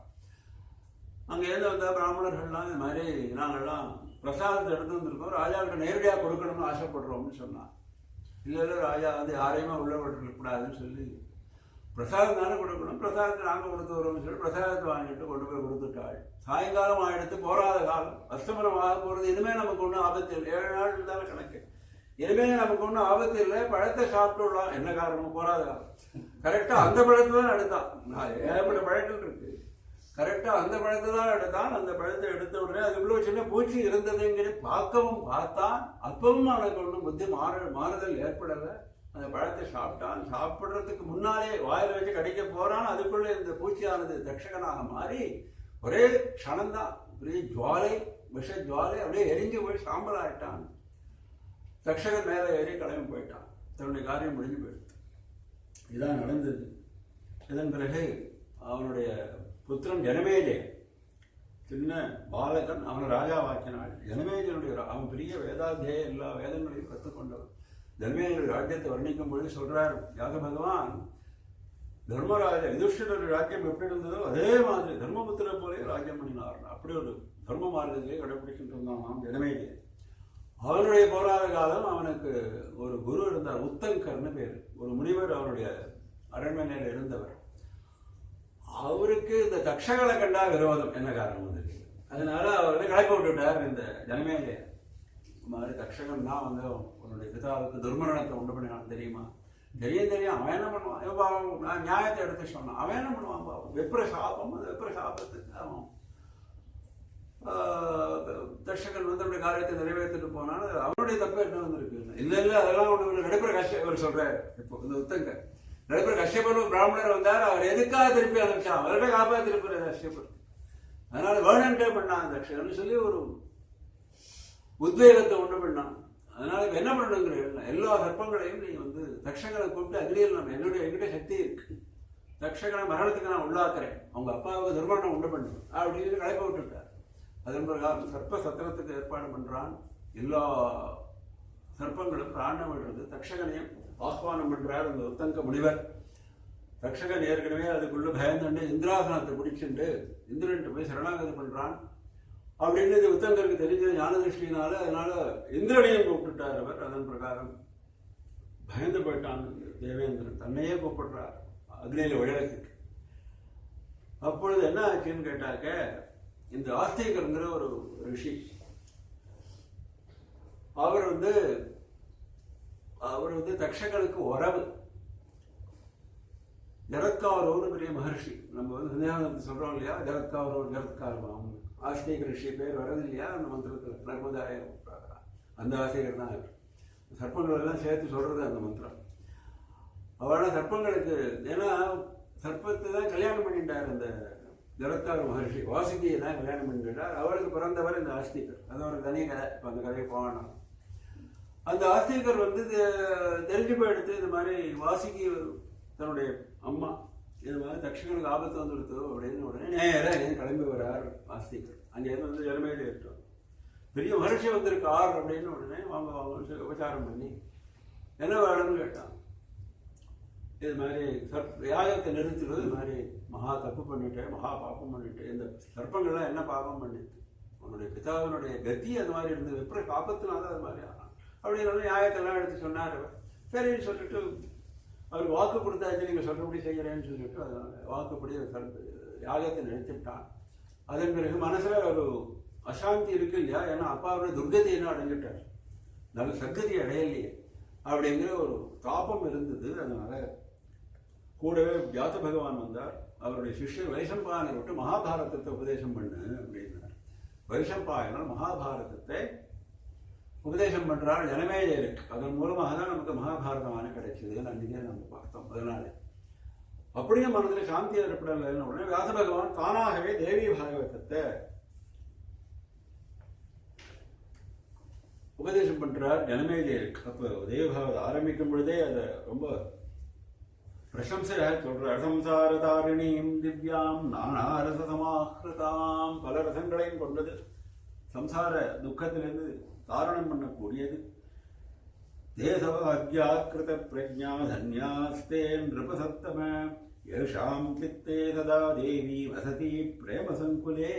யாருடைய சித்தத்துல ஆதிபராசக்தியான தேவியானவள் பரம பிரீத்தியோடு இருந்திருக்காளோ அவள்தான் பாக்கியம் பண்ணினவர்கள், அவள்தான் ஞானத்தை அடைந்தவர்கள், தன்யாகா அவள்தான் தன்யர்கள். அப்பேற்பட்ட தேவியினுடைய கதையை நான் உனக்கு சொல்ல போறேன் அப்படின்னு சொல்லிட்டு அந்த தேவி பாகவதத்தை உபதேசம் பண்றார் ஜனமேஜயருக்கு. அடுத்தபடியாக திருத்தீய ஸ்கந்தத்துக்குள்ள நுழையிறோம் நம்ம. அப்போ ஜனமேஜயர் வந்து தேவியினுடைய பிரபாவத்தை எல்லாம் கேட்டு இருக்கார் வியாச பகவானுடைய மூலமாக. அப்பொழுது மேல மேல மேல அந்த கதைகளை எல்லாம் தேவியினுடைய பிரபாவத்தை சொல்லக்கூடிய கதைகளை எல்லாம் சிலது ஆல்ரெடி பார்த்துட்டோம் நம்ம பிரதம ஸ்கந்தத்தில், தித்திய ஸ்கந்தத்தில். மறுபடியும் மேல மேல சொல்லுங்கோ என்று இது காதுக்கு ரொம்ப அமிர்தமாக இருந்துட்டு இருக்கு. அதுவும் வியாச பகவானே சொல்றார். அதனால நீங்க மேல மேல சொல்லணும் என்று பிரார்த்திக்கிறார் ஜனமேஜயர். அடுத்தபடியாக மேல மேல கதைகளை எல்லாம் சொல்லிட்டு போறார். இப்ப என்ன கதை சொல்றார் அப்படின்னாக்க, நாம் ஏற்கனவே பார்த்தோம் மது கைடப வதம். மது கைடப வதத்துக்கு பிறகு விஷ்ணு பகவான் அங்க இருக்கார், பிரம்மாவும் அங்க இருந்துட்டு இருக்கார். ஒரே பிரளய ஜலம், இதுதான் நம்ம பார்த்தோம். சிவனும் அங்க வந்து சேர்ந்தார், 3 பேரும் அங்க வந்து சேர்ந்தாள். அம்பாள் வந்து பிரத்யட்சமாக 3 பேருக்கு தரிசனம் கொடுத்தாள். இனிமே சிருஷ்டி காரியத்தை ஆரம்பிங்கோ என்று ஆக்ஞாபிச்சாள் அம்பாள். காகேஷா ஸ்வானி கார்யாணி குருத்வம் சமதந்திரிதாக, சோம்பல் இல்லாமல் நீங்கள் உங்களுடைய காரியங்களை எல்லாம் பண்ணுங்க. சுவாமி காரியாணி குருத்வம் காகேஷாகான்னு போட்டாள். ரொம்ப அழகான ஒரு வார்த்தை. 3 பேரும் சேர்ந்த ஒரு சம்போதனம் இது. 3 பேரையும் கூப்பிடக்கூடிய ஒரு வார்த்தை. கஹானாக விஷ்ணு, அஜன் சொல்றார் பிரம்மா, ஈசன்னா சிவன். காஜேஷாஹார் 3 பேரும் சேர்த்து சொல்றார்கள். ஹே பிரம்மா விஷ்ணு சிவனே அப்படின்னு 3 பேர் தனித்தனியாக சொல்லாமல் காஜேஷாஹான்னு 3 பேர். 3 பேரும் உங்க காரியத்தை பண்ணுங்கோ, சிருஷ்டி பண்ணுங்கோ, ஸ்திதி பண்ணுங்கோ, சம்ஹாரம் பண்ணுங்கோ அப்படின்னு ஆஜ்ஞாபிச்சாள் அம்பாள். உடனே பிரம்மா சொன்னார், சிருஷ்டியெல்லாம் பண்ணக்கூடிய சாமர்த்தியம் எனக்கு ஒன்றும் இல்லை, எனக்கு ஒன்றும் தெரியாது எப்படி சிருஷ்டி பண்ணுறதுன்னு. பூமியும் இல்லை, ஒன்றும் இல்லை, ஒரே ஜலமாக இருந்தது, நான் எப்படி சிருஷ்டி பண்ணுறதுன்னு கேட்டேன். அப்படியே சமாச்சாரம். உடனே அம்பாள் வந்து ஒரு விமானத்தில் இவன் 3 பேரையும் ஏறுங்கோ அப்படின்னு ஏற்றுட்டாள். ரொம்ப சுவாரஸ்யமான ஒரு கதை, ஆச்சரியமான ஒரு கதை. வேறு எந்த புராணத்துலையும் கிடையாது இந்த கதை, ஆச்சரியமான கதை. 3 பேரையும் ஒரு விமானத்தில் ஏற்றிட்டு அம்பாள் வந்து கிளம்புறாள். விமானமானது போயிட்டு இருக்கும்பொழுது கீழே காட்சிகள் எல்லாம் பார்க்குறாள். இத்தனை பார்த்த காட்சி என்ன? சமுத்திரம், ஜலம், வேற ஒன்றுமே பூமியே கிடையாது. இப்போ பார்க்குற காட்சி என்ன? பல பிரம்மாண்டங்கள் தெரிகிறது, பல பூமி பாகங்கள் தெரிகிறது. ஒரு பூமியிலேயும் மனுஷர்கள் இருந்துருக்காள். அதுக்கு மேலே பல சொர்க்கலோகங்கள் தெரிகிறது, பல தேவேந்திரர்கள் தெரிகிறாள். அதுக்கு மேலே பல விஷ்ணுலோகங்கள் தெரிகிறது, பல விஷ்ணுக்கள் தெரிகிறாள். அதுக்கு மேலே பல கைலாசங்கள் தெரிகிறது, பல சிவன் மூர்த்திகள் வெளியில் வந்துட்டு இருக்கா. எவ்வளவு பார்த்துட்டு இருக்கா. இந்த 3 பேரும் கீழே விமானத்தில் காட்சிகள் ஏகப்பட்ட பிரம்மா, ஏகப்பட்ட விஷ்ணு, ஏகப்பட்ட சிவன். ஒன்றும் புரியல, பிரமிச்சு போயிட்டான். அப்படி பிரமிச்சுட்டே இருக்கும் பொழுது மணித்வீபம் வந்து, மணித்வீபத்தை பற்றி பின்னால் பார்க்க போகிறோம். கடைசி ஸ்கந்தத்தில் மணித்வீப வர்ணனையோடு தான் இந்த தேவபாகவத்தினுடைய பூர்த்தியே ஆகுது. இப்போ சுருக்கமான வர்ணனை இங்கே மணித்வீப வர்ணனை. சுதாசாகர மத்தியஸ்தானம் சொல்கிறோம் இல்லையா, அமிர்த சாகரம், அதுக்கு மத்தியில் மணித்வீபம், அதில் ஸ்ருங்கார மண்டபம், நடுப்புற அம்பாள் வந்து பிரகாசமாக உட்காந்துருக்காள். தூரக்கேந்தே தெரிகிறாள். இவாளுக்கலாம் தேவி ஷட்கோண மத்தியஸ்தா யந்திரராஜோ பரிஸ்திதா. யந்திரராஜம்னு விட்டாள். இப்போ இப்படி ஸ்ரீசக்கரத்து மேலே அந்த சிவாகார மஞ்சம் அது மேலே உட்காந்துருக்காள் அம்பாள். தூரக்கேந்தே தெரியுது இவாளுக்கு. இந்த விமானத்திலேருந்து இறங்கின உடனே 3 பேரும் ஸ்திரீகளாக ஆயிட்டாள். ஏன்னா அந்த ஸ்திரீகளுக்கு தான் உள்ள என்ட்ரி. அதனால இவ 3 பேரும் புருஷர்களாக இருந்தவர்கள் 3 பேரும் ஸ்திரீகளாக ஆயிட்டாள். உள்ள போறாள். உடனே ஆச்சரியம் தாங்கல்ல. மகாவிஷ்ணு தான் முதல் ஸ்தோத்திரம். 3 பேர் ஸ்தோத்திரம் பண்றாங்க. முதல் ஸ்தோத்திரம் மகாவிஷ்ணு, அடுத்தபடியாக பரமேஸ்வரன், அடுத்தபடியாக பிரம்மா. 3 பேரும் அம்பாளை ஸ்தோத்திரம் பண்றாள். முதல் ஸ்தோத்திரங்கள் எப்படி வேதத்தை ஸ்தோத்திரம் பார்த்தோமோ நம்ம முதல் ஸ்கந்தத்தில், அது பேர் 3 பேரும் ரொம்ப விஸ்தாரமான ஸ்தோத்திரம். ஒரு ஸ்தோத்திரமும் ஒரு 20, 25, 30 ஸ்லோகங்கள் இருக்கு. ஆச்சரியமான ஸ்தோத்திரம். விஷ்ணுவானவர் சொல்றார், என்ன தபஸ் பண்ணினேனோ தெரியல, உங்களுடைய தரிசனம் எனக்கு கிடைச்செடுத்து நாங்கள் இப்போ பார்த்துட்டு வர காட்சிகள்லாம் பார்த்தாக்க நாங்கள் ஒன்றுமே இல்லைன்னு தெரியுது. ஏராளமான விஷ்ணு, ஏராளமான பிரம்மா, ஏராளமான பிரம்மாண்டங்கள் இருக்காள்னு தெரியுது. நாங்கள்லாம் வந்து தூசி. அப்போ என்னோட தூசியெல்லாம் நீங்கள் வந்து ஒரு ஸ்தானம் கொடுத்து கிருப்பை பண்ணியிருக்கீங்களே, உங்களுடைய கிருப்பையை தபஸ்தப்தம் புராயத்னாது தஸ்யேதம் பலமுத்தமம் அந்யதா தர்சனம் குத்ர பவேத் அஸ்மாகமாதராது.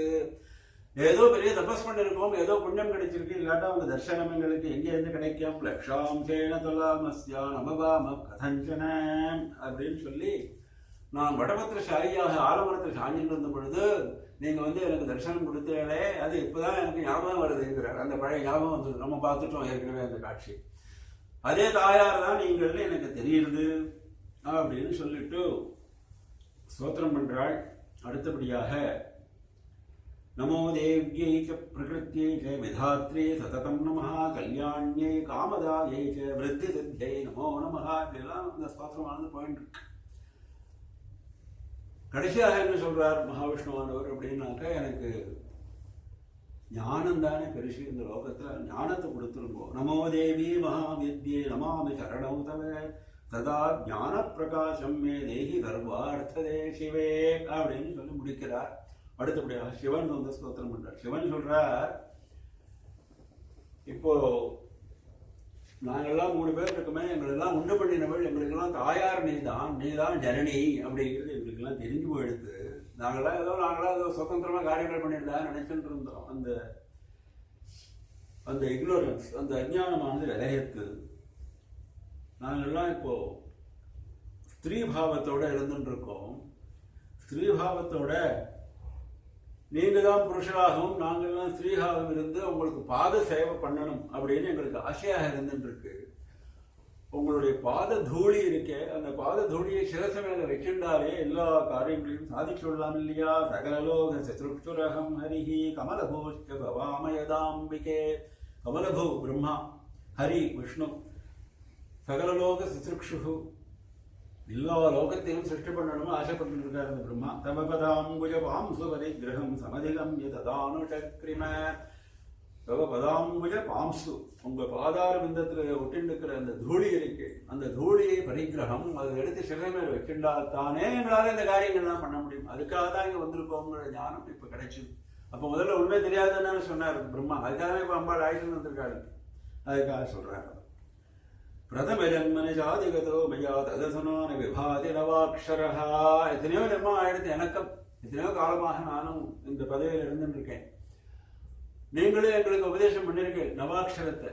அன்றைக்கே பார்த்தோம், ஓம் ஐம் ஹ்ரீம் க்ளீம் சாமுண்டாயை விச்சே அப்படிங்கிற நவாட்சர மந்திரம் தான் பிரதானமான மந்திரம். தேவி மகாத்மத்தில் இருக்கு, தேவி பாகவதத்தில் இருக்கு. அது சொல்றாரு. இப்போ அந்த நவாட்சர மந்திரத்தை நீங்க உபதேசம் பண்ணிருக்க, இருந்தாலும் மறந்து போயிடுத்து. இப்போ எனக்கு நீங்க மறுபடியும் உபதேசம் பண்ணுங்கோ அப்படின்னார். அம்பாளானோடு உபதேசம் பண்றாள். 3 பேருக்கும் சேர்த்து இந்த நவாட்சர மந்திரத்தை உபதேசம் பண்றாள். அடுத்தபடியாக பிரம்மாவும் அதே மாதிரி ஸ்தோத்திரம் பண்றாள். ஏகமேவ அத்விதீயம் எது பிரம்மவேத வேதா வதந்தவை வாக்கியம் தும் வாக்கியசோ வாக்கியம் சந்தேகம் விரிவர்த்தையே அப்படிங்கிறார். அதாவது அத்விதீயம் பிரம்மான்னு வேதம் சொல்றது. ஏன்னா வேதங்கள்லாம் இவர் கட்டுப்பட்டதோ இல்லையோ பிரம்மாவுக்கு, அதனால சொல்றார். எப்பவும் வேதத்திலே இருக்கிறவர் இல்லையா அவர். வேதம் ஏகமேவ அத்விதீயம் பிரம்மன்னு சொல்றது, அது நிர்குணம் பிரம்மன்னு சொல்றது. நீங்களும் ஸ்வரூபத்தோட இருக்கேன், அந்த அந்த நிர்குண பிரம்மன் தான் நீங்களா? சந்தேகமா இருக்கேன். ஆமாம், அதுதான் நான் வேறு, நிர்குண பிரம்மம் வேறு இல்லை. உங்களுக்காக தரிசனம் கொடுக்கறதுக்காக ஒரு ரூபத்தை அவலம்பிச்சுட்டு இருக்கேன் அப்படின்னு சொல்றாள் அம்பாள். அப்போ சொல்றாள் தன்னுடைய பெருமையை அம்பாளே சொல்றாள். இந்த இடத்துல தான் ரொம்ப ஆச்சரியமான தேவியனுடைய பாக்கி பேரெல்லாம் சொல்லிட்டு இருக்கா. அது பல இடங்கள்ல பாக்குறோம். தேவியனுடைய பெருமையை தேவியை சொல்றதாக அமைந்த கட்டம். ஏன் அப்படி சொல்ல வேண்டியிருக்குன்னா, பிரம்மா விஷ்ணு சிவனே நேரில் பிரார்த்திக்கிற காரணத்தினால உங்க பெருமையை நீங்களே சொல்லி கேட்கணும்னு ஆசைப்படுறோம் அப்படின்னு சொன்னதுனால அவர் சொல்றாள். அப்போ ஒரு ஆச்சரியமான ஒரு விஷயத்தை சொல்றாள். இப்போ உலகத்துல ஜனங்கள்லாம் ஒரு காரியம் பண்ண முடியல அப்படின்னாங்க. என்ன சொல்றாள்? என்கிட்ட சக்தி இல்லைன்னு சொல்றாள். நான் அசக்தனாக இருக்கேன் அப்படின்னு சொல்றாள். யாராவது நான் அபிரம்மனாக இருக்கேன், நான் அவிஷ்ணுவாக இருக்கேன், அம்பாளுடைய வார்த்தை அருத்ரனாக இருக்கேன்னு சொல்றாளோ, எங்கிட்ட பிரம்மசக்தி இல்லை, விஷ்ணு சக்தி இல்லை, ருத்ர சக்தி இல்லைன்னு சொல்றாளோ இல்லையே. சக்தி இல்லைன்னு சொல்றா. அதனால சக்தி தான் பிரதானம்னு இதுல இருந்தே தெரியுது இல்லையா? அதனால என்னுடைய சக்தியினாலே இந்த பிரம்மா விஷ்ணு சிவன்லாம் தங்களுடைய காரியங்களை செய்கிறாள். அவ்வளவு தூரம் போவானே. இந்த பூமி இல்லைன்னு கவலைப்பட்டேன். நான் ஒரு பூமியை தரேன். இப்போ பூமி இல்லைன்னு நீ கவலைப்பட்டு சிருஷ்டி பண்ண முடியாதுன்னு சொன்னேன். பூமி இப்போ நான் உனக்கு தரப்போறேன். அந்த பூமியில தான் சிருஷ்டி பண்ண போறேன். அந்த பூமி எல்லாரையும் தாங்கிட்டு இருக்கேன். அதை எப்படி தாங்க முடியும்? அந்த பூமிக்கு தாங்கக்கூடிய சக்தி எங்கேருந்து வந்தது? நான் கொடுத்த சக்தியினால அந்த பூமிக்கு தாங்கக்கூடிய சக்தி வந்தது. தராஸ்திராதம் சக்தி யுக்தா யதா பவேத். தரா என்று சொல்லக்கூடிய பூமிக்கு தாரணம் பண்றதுனால தானே தரான்னு பேர். அந்த பூமிக்கு எல்லாரையும் தாங்குற சக்தி இருக்கிறதுனால அந்த தாரண சக்தி யாரு கொடுத்தாள்? நான் கொடுத்தேன். இல்லாட்டா ஒரு பரமாணுவை கூட தாங்கக்கூடிய சக்தி, ஒரு அணுவை கூட தாங்க முடியாது இந்த பூமியினால. அந்நதாஜே அசக்தா சாத் பரமாணுவஸ்ய தாரணே அப்படின்னு சொன்னாள். அப்புறம் என்ன பண்ணினாள்? 3 பேருக்கு 3 தன்னுடைய ஸ்வரூபங்களை அம்பாள் அவள் தானம் பண்றாள் இந்த கட்டத்தில். அதாவது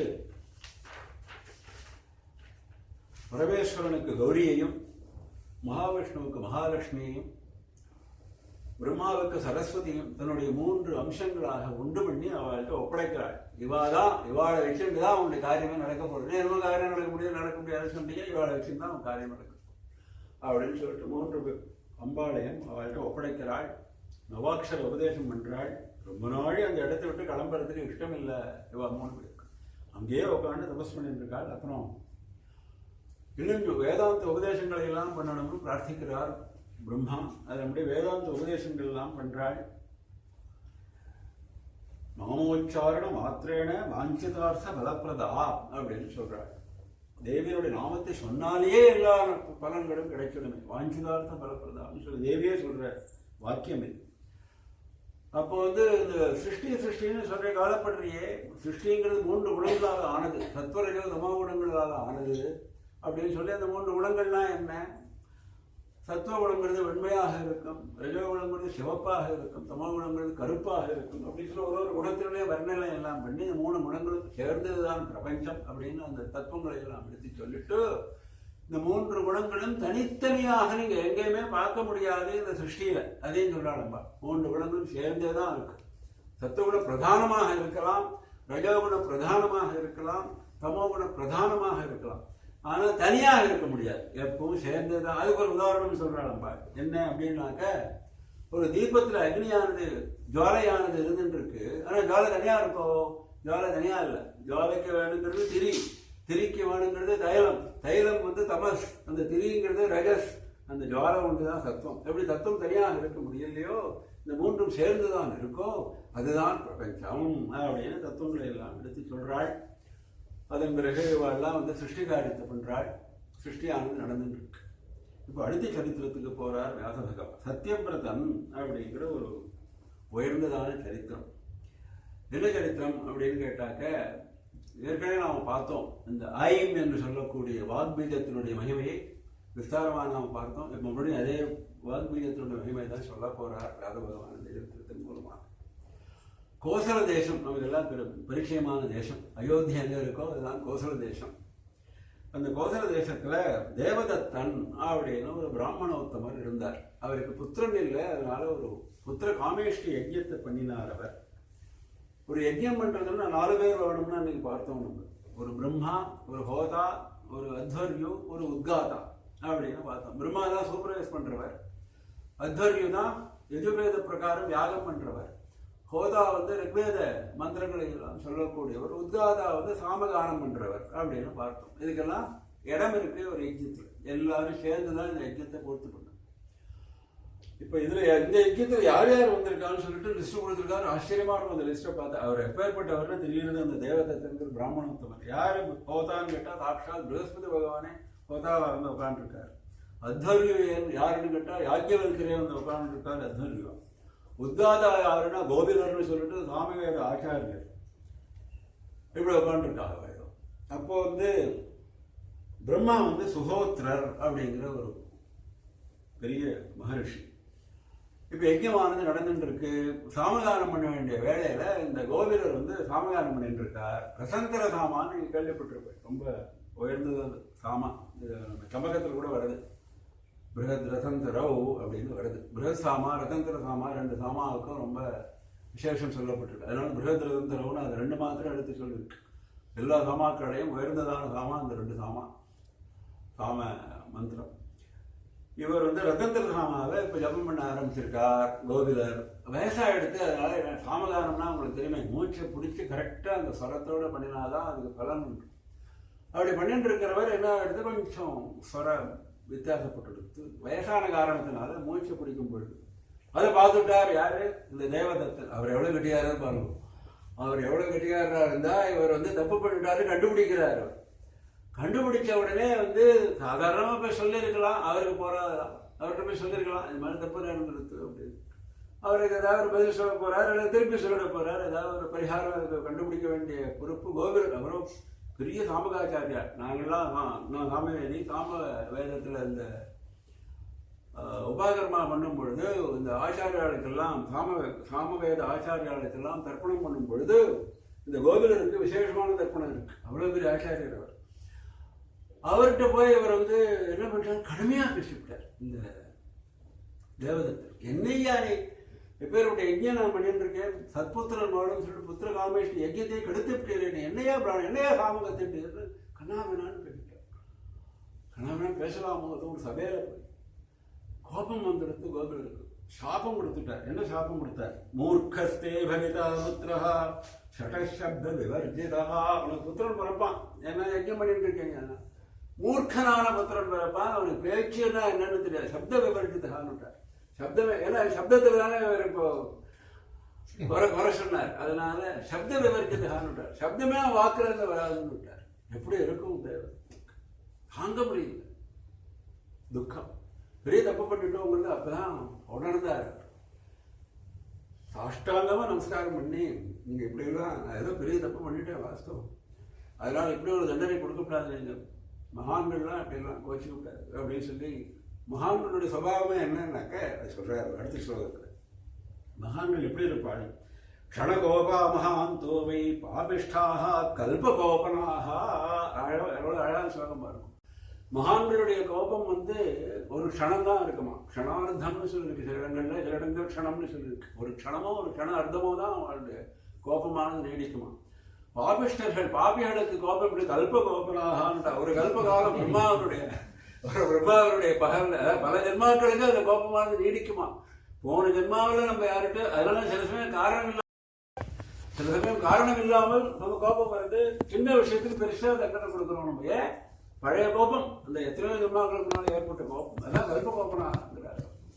இவர் பெரிய மகான் இல்லையா. அதனால வந்து சாப விமோசனம் கேட்ட உடனே நான் சொன்னதுதான் எப்பவுமே அப்படிதான். சாபம் வந்து கொடுத்துட்டா விட்ரா பண்ண முடியாது, அது விமோசனம் தான் சொல்ல முடியும். அதனால உனக்கு மூர்க்கனாக தான் புள்ள பிறப்பான், ஆனால் கொஞ்ச காலம் கழிச்சு பெரிய வித்வானா ஆயிடுவான்னு சொன்னார். ஒரு பெரிய ஒரு விமோசனத்தை கொடுத்தார். சரி அதாவது கிடைச்சதுன்னு சொல்லிட்டு சந்தோஷப்பட்டார் கோபிலர். அதன் பிரகாரம் புத்திரன் பிறந்தான். சம்ஸ்காரங்கள்லாம் பண்ணினார். 8வது வயசுல உபநயனம் பண்ணார். 8வது வயசுல உபநயனம் பண்ணணும் சாஸ்திரம், கர்ப்பாஷ்டமம்னு சொல்லியிருக்கு சாஸ்திரம். இவர் பெரிய பிராமணோத்தமன் இல்லையா, அதனால 7வது வயசு 8வது வயசுல கர்ப்பத்தை சேர்த்து 8வது தான் இங்க சொல்லியிருக்கு. கர்ப்பத்தை சேர்த்து 8வது வயசுல உபநயனம் பண்ணினார். உபநயனம் பண்ணாரே தவிர காயத்ரி மந்திரம் சொல்றதுக்கு சக்தி இல்லை இவனுக்கு. காயத்ரி மந்திரம் இருக்கட்டும், சந்தியாவந்தம்னா என்னன்னு கேட்கறான். உபநயனம் ஆயிடுத்து, சந்தியாவந்தம் துப்பு இல்லை, ஒண்ணுமே தெரியும். ஒரு வார்த்தை வாயிலும் 8 9 10 11 12 வயசா எடுத்து சப்த விகழ்ச்சி தானே சொல்லியிருக்காரு கோபில். அதனால ஒரு வார்த்தை வாயில நுழையலன்னுட்டார். தாங்க முடியல துக்கம். என்னதான் இருந்தாலும் பின்னால வித்வான் சொல்லிட்டு போயிட்டாரே தவிர அந்த டயத்துல எப்படி இருக்கும் இல்லையா, அந்த டயத்துல எப்படி இருக்கும் தாங்க முடியல துக்கம். எவ்வளோ பெரிய ஒரு வேத வித்து. அவருக்கு தப்பு கண்டுபிடிச்சவர்னா அவர் எப்பேற்பட்டவராக இருக்கணும். அப்பேற்பட்டவர் எப்பேற்பட்ட புத்திரன்னா எப்படி இருக்கும், தாங்க முடியல துக்கம். அப்போ வந்து அவர் ரொம்ப கோச்சிக்கிறார் இந்த பிள்ளையை பார்த்து. ஆஹாஹா ஜடமா இருக்கான இவன் அப்படின்னு சொல்லிட்டு கோச்சிக்கணுங்கிற எண்ணம் இல்லை, தன்னோட துக்கத்தை தெரிவிக்கிறார். அதனால அவன் என்ன பண்றான், அந்த புத்திரன் ஒரு நாளைக்கே வீட்டை விட்டு ஓடி போயிடும். 12 வயசுல தாங்க முடியல, அவனுக்கு துக்கம். அதனால நமக்கு ஒன்றும் வரமாட்டேங்கிறது படிப்பு. அவன் என்ன பண்ணுவான், படிப்பு வரலன்னா வேணும், காட்டுக்கு ஓடி போயிடுறான். காட்டுக்கு ஓடி போய் ஆனா ஒரு ஆச்சரியம், இந்த கோபிலருடைய ஆசீர்வாதத்தினால கெட்ட பழக்கம் ஒன்றும் கிடையாது. சத்தியம் பிரம்மச்சரியம் ரெண்டும் அவனுக்கு ஒரு பெரிய ஒரு ஆயுதம் மாதிரி வச்சுருக்கான். காட்டுல போய் இருந்துட்டு சத்தியத்தையும் பிரம்மச்சரியத்தையும் ஒரு ஒரு இழை கூட பிறழாமல் காப்பாற்றிட்டு வரான். அங்க உள்ள ஜனங்கள்லாம் ஆச்சரியப்படுறார், காட்டில் உள்ள ஆடலாம். அப்போ வந்து இவன் வந்து மனசுக்குள்ள வருத்தப்படுறான். என்ன சொல்லி வருத்தப்படுறாங்க, நம்ம அழகான ஸ்லோகத்துல வேத பகவான் சொல்றார். நதத்தம் புஸ்தகம் கிருத்வா பிராமணாய மகாத்மனே. போன ஜென்மாவில் ஒரு பிராமணனுக்கு, ஒரு மகாத்மாவான பிராமணனுக்கு ஒரு புஸ்தக தானம் நான் பண்ணலைன்னு தெரிகிறது அவன் சொல்றான். அதனால எனக்கு இந்த படிப்பு வராமல் போயிடுது. புஸ்தக தானம் பண்ணியிருந்தேன்னா எப்படி படிப்பு வராமல் போகும். நவை வித்யாமயா தத்தா பூர்வ ஜன்மனி நிர்மலா. பூர்வ ஜென்மாவில் நான் யாருக்கும் வித்யாதானம் பண்ணலைன்னு தெரியுது. யாருக்கும் ஒரு புஸ்தகம் கொடுக்கல, ஒரு வார்த்தை நான் சொல்லி கொடுக்கல போல இருக்கு. அதனால தான் எனக்கு கஷ்டப்பட்டேன். 12 வயசுல வந்தால் 14 வருஷங்கள் ஆயிடுத்து. அதுக்கப்புறம் அவன் அப்பா அம்மா மறந்தே போயிட்டான். அவன் கிளம்பி போயிட்டான்னா அந்த வருத்தமே இல்லை வாழ்க்கை. சத்தியபிரதன்னு பேர் மாறி போயிடுத்து இவனுக்கு. அவர் வேற ஏதாவது பேர் வச்சிருந்தார் அவன் அப்பா. ஆனா இங்க உள்ள ஜனங்கள்லாம் இவன சத்தியமே விரதமாக இருக்காங்க காரணத்தினால சத்தியபிரதன் அப்படின்னு பேர் வந்துடுச்சு. ஒரு நாளைக்கு என்ன ஆச்சு, ஒரு ஆசிரமத்தில் ஒரு ஆசிரமம் ஏற்பட்டுருது. உணவு தெரியாது, ஆசிரமம்னா ஏதோ பெரிய படிப்பாளே நினச்சிக்காண்டான். சத்தியம் ஒன்றுதான் எனக்கு தெரிஞ்ச படிப்பு. அவர் என்ன உட்காந்துருக்காரு, ஒரு வேடம் வந்தான். ஒரு பன்றியை துரத்திட்டு அந்த வரான். பன்றிய மேலே அந்த தன்னுடைய அம்பை செலுத்துறதுக்காக செலுத்திவிட்டான். சரியான அடிப்படையில் அரைகுறை அடிபட்டு ரத்தத்தோடு அந்த பன்றியானது ஓடி வருது. இவருடைய ஆசிரமத்துக்குள்ள வாங்கி உள்ள போய் ஒளிஞ்சு விடுத்து அந்த பன்றி. பின்னாலேயே வேடம் வந்தான். பன்றியை பார்த்தேடான்னு கேட்டேன். இப்போ அதுதான் ஆபத்து வந்து பார்த்தேன் அப்படின்னு சொன்னாங்க. எங்க இருக்குன்னு கேட்டால் சொல்லி ஆகணும், பன்றிக்கு ஆபத்து வரப்போகுது. பார்க்கலன்னு சொன்னா இத்தனை நாளாக கடைபிடிச்சுட்டு வந்தாரு. சத்தியம் சத்தியம் சத்தியம் சத்தியபிரதன் பேர் வச்சுருக்காரு. சத்தியத்துக்கு ஆபத்து வந்துருச்சு, தர்ம சங்கடம் வந்துருச்சு. என்ன பண்றதுன்னு புரியல. படிப்பு இல்லாட்டாலும் அவருக்கு சத்தியத்து மேல இருந்த ஒரு அபாரமான நம்பிக்கையினால பிடிப்புனால என்ன பண்றதுன்னு புரியல. அப்போ வந்து அதான் ஆச்சரியம். அப்போ என்ன ஆச்சு அப்படின்னு கேட்டால் அப்போதான் ஒரு பெரிய அற்புதம் நடந்தது. என்ன ஆச்சுன்னு கேட்டாக்க, இந்த பன்னியை துரத்திலே வரும்பொழுது ஐ ஐ ஐன்னு கத்தின்னு வந்தான். ஐ ஐன்னு கத்தின்னு வந்த உடனே இவர் வந்து திருப்பி அது ஐ ஐன்னு சொன்னார். இவர் எதுக்காக சொன்னார் இவருக்கே தெரியல. அவன் ஐ ஐன்னு கத்தின உடனே அது புதுசாக இருக்குது இந்த வார்த்தைன்னு தோணுது அவருக்கு. அதனால ஐ ஐன்னு இவர் கத்தினார்கள். ஏதோ ஒரு 4 தடவை கத்திருப்பார். அம்பாள் வந்து என்ன பண்ணாங்கன்னா ஐம்னு ஐதான் சொன்னான். இவர் சொன்னது ஐ தான். ஆனால் ஐம்னு சொன்னதாக வச்சுட்டு இவனுக்கு அனுகிரகத்தை பண்ணி விட்டாள் அம்பா. என்ன அனுகிரகம் பண்ணினாள்? அதான் ஆச்சரியம். பீஜோச்சாரணதா திவ்யா வித்யா பிரஸ்புரிதா கில வால்மீகேஷ்ட யதா பூர்வம் ததா சகபவத் கவிஹி. வித்யா பிரஸ்புரிதான்னுட்டார். அப்படியே ஸ்புரணமாயிடுத்தான் வித்யை. என்ன வித்யைன்னு ஆதிகவியான வால்மீகிக்கு என்ன வித்யை இருந்ததோ அதே போல கவி பண்ணக்கூடிய கவிதை பண்ணக்கூடிய அளவுக்கு ஒரு க்ஷணத்துக்குள்ள வித்தியை வந்து சேர்ந்து கொடுத்து. அதான் ஆச்சரியம். அதாவது அம்பாளுக்கு அனுகிரகம் சிந்திச்சு கொடுத்தோம்னாக்க எவ்வளவு சீக்கிரமாக என்ன வேணா நடக்கும். க்ஷணத்துல என்ன வேணா நடக்கும் காமிக்கிறார். இந்த கதையே முக்கியமான அம்சமே அதுதான். வித்தியை கிடைச்சிடுத்து இல்லையா? இப்போ என்ன பதில் சொல்றதுன்னு தானே திண்டாடிட்டு இருக்காரு. இப்போ வித்தியன்னா வந்துடுத்து ஒரு க்ஷணத்துல எல்லாம் ஆயிடுது. அவனை பார்த்து ஒரு ஸ்லோகம் சொல்றார். இவர் ஸ்லோகம் சொல்றார். ஒரு வருஷம் கூட தெரியாதவர். அது எப்பேற்பட்ட ஸ்லோகம். ஸ்லோகத்துக்கு அர்த்தம் கண்டுபிடிக்கிறதுக்கு மகான்கள் இன்னைக்கும் திண்டாடிட்டு இருக்கா. அப்பேற்பட்ட ஒரு ஸ்லோகத்தை சொல்றாரு. என்ன ஸ்லோகம் சொன்னார்? யா பஷ்யதி நசா ப்ரூதே யா ப்ரூதே சான பஷ்யதி இதான் சொன்னார். அதாவது எது பார்க்கிறதோ அது பேசாது, எது பேசுமோ அது பார்க்காது. அஹோ வியாத சுகாரியார்த்தன் கிம் பிரிச்சது புனப்புனஹா. அஹோ வியாத வேடனே சுகாரியார்த்தன் உனகாரியமே உனக்கு பெருசா இருந்துருக்கு. கிம் பிரிச்சது புனப்புனஹா. எதுக்கு திரும்பி திரும்பி கேட்கிற? இதான் பதில் அப்படின்னு. என்ன பதில் சொல்லிட்டார் அவர்? எது பார்த்ததோ அது கேட்க, எது பார்த்ததோ அது பேசாது, எது பேசுமோ அது பார்க்காதுன்னு. அதாவது அவர் சொல்ல வந்தது என்னன்னாக்கா வாய் பார்க்கும், வாய் பேசும், கண்ணு பார்க்கும். கண்ணு வந்து பார்த்துடுத்து உன் பண்ணி வந்துடுத்துன்னு சொல்லிட்டு, ஆனா வாய்க்கு எப்படி தெரியும்? வாய் வந்து பார்க்கலையே. அதான் அவர் சொல்றது. எப்படி நுணுக்கமா பேசுறாரு பாருங்க. கண்ணு வேற வாய் வேற. கண்ணு வந்து பார்த்தது, ஆனா கண்ணு வாய் இல்லையே. கண்ணுக்கு பேசுற சக்தி இல்லை, வாய்க்கு வந்து பார்க்கிற சக்தி இல்லை, வாய்க்கு தெரியாது. உண்மையா இல்லை. இதான் நேரடியான அர்த்தம், ஸ்தூலமான அர்த்தம். சூக்ஷ்மமான அர்த்தம் என்ன அப்படின்னாக்க, ஆத்ம சாட்சா்காரம் பண்ணின பிரம்மஜானியானவன் வாயால திறந்து அந்த சாட்சா்காரத்தை வர்ணிக்க முடியாது. அவன் சாட்சா்காரம் பண்ணிவிட்டான், ஆத்ம சாட்சா்காரத்தை பண்ணிவிட்டான். ஆனால் அவனால வார்த்தைகளால் வர்ணிக்க முடியாது, அந்த ஆத்ம வர்ணனையை பண்ண முடியாது. ஆத்ம சாட்சா்காரம் பண்ணாத இருக்கான பண்டிதன், ஆத்ம அனுபவம் கிடையாது, ஆனா வளவள பேசிட்டு இருப்பான் ஆத்மாவுக்கு. ஏன்னா அவனுக்கு தெரிஞ்சு போயிடுச்சு, படிப்பு இருக்கு அவன்கிட்ட. அதான் அர்த்தம் இருக்கு. படிப்பு இருக்கிறவனுக்கு அனுபவம் இல்லை, ஆத்ம அனுபூதி இல்லை, அதனால பேசுற சக்தி இருக்கு. ஆனால் ஆத்ம அனுபூதி உள்ளவன் பேச மாட்டான். ஏன்னா பேசக்கூடிய விஷயம் இல்லை, பேச்சினாலே தெரியப்படுத்தக்கூடிய விஷயம் இல்லை ஆத்மானுபவம் என்பது. அப்படிங்கிற உபனிஷத்தெல்லாம் நமக்கு சொல்றது இல்லையா? ஏதோ வாச்சோ நிவர்த்தந்தே அப்பிராப்பிய மனசாசக. வார்த்தையெல்லாம் மனசெல்லாம் திரும்பி வந்துருத்து, வார்த்தைகளால் வர்ணிக்க முடியல அப்படின்னு சொல்றது வேதம் இல்லையா? அப்பேற்பட்ட விஷயத்தை எப்படி வர்ணிக்கிறது? அதான் அவர் சொல்றாரு. அந்த விஷயத்த சத்தியபிரதன் சொல்லிட்டார். வேடம் பார்த்தா அவர் என்னமோ சொல்றாரு, நம்ம ஒன்றும் புரியல, எதே பண்றீங்க வரல போல் இருக்கு, அதனால அவர் சொல்லிட்டாரு. நமக்கே புரியுறது இவ்வளவு கஷ்டமாக மகான்கள் தான் எப்படி வியாக்கியானம் பண்ணப்பறம் நமக்கு ஏதோ புரியுற மாதிரி இருக்கு. அவளுக்கு எப்படி புரியும்? அதனால அவன் கிளம்பி போயிட்டான்னு சொல்லிட்டு இந்த சரித்திரமானது முடிகிறது. அம்பாளுடைய அனுகிரகம் கிடைச்சா என்னெல்லாம் சித்திக்கும் அப்படிங்கிறத சொல்றார். அடுத்தபடியாக அதே மாதிரி இன்னொரு சரித்திரம், சுதர்சனன் அப்படிங்கிற ஒரு ராஜாவினுடைய சரித்திரம். இது கொஞ்சம் பெரிய சரித்திரம், ஆனால் ரொம்ப ஆச்சரியமான சரித்திரம். அம்பாள் அடிச்சா என்னென்ன நடக்குங்கிறது காமிக்கிறார். அயோத்தியில சூரிய வம்சத்துல, நம்ம ராமனுடைய வம்சம் சூரிய வம்சம், அதுல துருவசந்தி அப்படின்னு ஒரு ராஜா இருந்தான். அவனுக்கு 2 பத்னிகள், மனோரமா லீலாவதி அப்படின்னு 2 பத்னிகள். இந்த துருவசந்தியானவன் ஒரு சமயம் வேட்டையாட போனான், மரணத்தை அடைஞ்சிட்டான் சிங்கத்தினால அடிபட்டு. மனோரமாவும் லீலாவதியும் இருக்காள். வசிஷ்டர் தான் குரு. அந்த சூரிய வம்சத்துக்கே குரு வசிஷ்டர், ஆரம்பத்திலிருந்து கடைசி வரையிலும் அவர் தான் குரு. மனோரமாவுக்கு புத்திரன் ஒருத்தன் இருக்கான், அவன் பேரு சுதர்சனன். அவனுடைய சரித்திரம் தான் இப்போ சுதர்சன சரித்திரம்னு பேரு. லீலாவதிக்கு ஒரு புத்திரன் இருக்கான், அவன் பேரு சத்ருஜித் அப்படின்னு பேர். இவன் தான் மூத்தவன், சுதர்சனன் தான் மூத்தவன், சத்ருஜித் சின்னவன். அதனால ராஜ்யம் யார்கிட்ட கொடுக்கணும்? சுதர்சனுக்கு தான் கொடுக்கணும். அதனால வசிஷ்டர் தீர்மானம் பண்ணினார், குழந்தையா இருந்தாலும் பரவாயில்ல, நான் பார்த்துக்கிற ராஜ்யத்தை அவன் பேருக்கு ராஜாவாக இருக்கட்டும் தீர்மானம் பண்ணினார். மந்திரி சபையை கூட்டி வசிஷ்டர். இவர் இது மாதிரி பண்ணிட்டார் அப்படிங்கிறது தெரிஞ்சது. யாருக்கு தெரிஞ்சது? இந்த சத்ருஜித் இருக்கானே, 2வது பையன், அவனுடைய அம்மா இருக்காளே லீலாவதி, அந்த லீலாவதியினுடைய பிதா இன்னொரு தேசத்து ராஜா, உஜ்ஜைன் தேசத்து ராஜா. அதே மாதிரி இந்த மனோரமா அவருடைய அப்பா இன்னொரு தேசத்து ராஜா. புரியுதா? இந்த 2 பத்திரிகளுக்கும் அப்பாக்கள், அவ வேற வேற தேசத்து ராஜாக்கள்.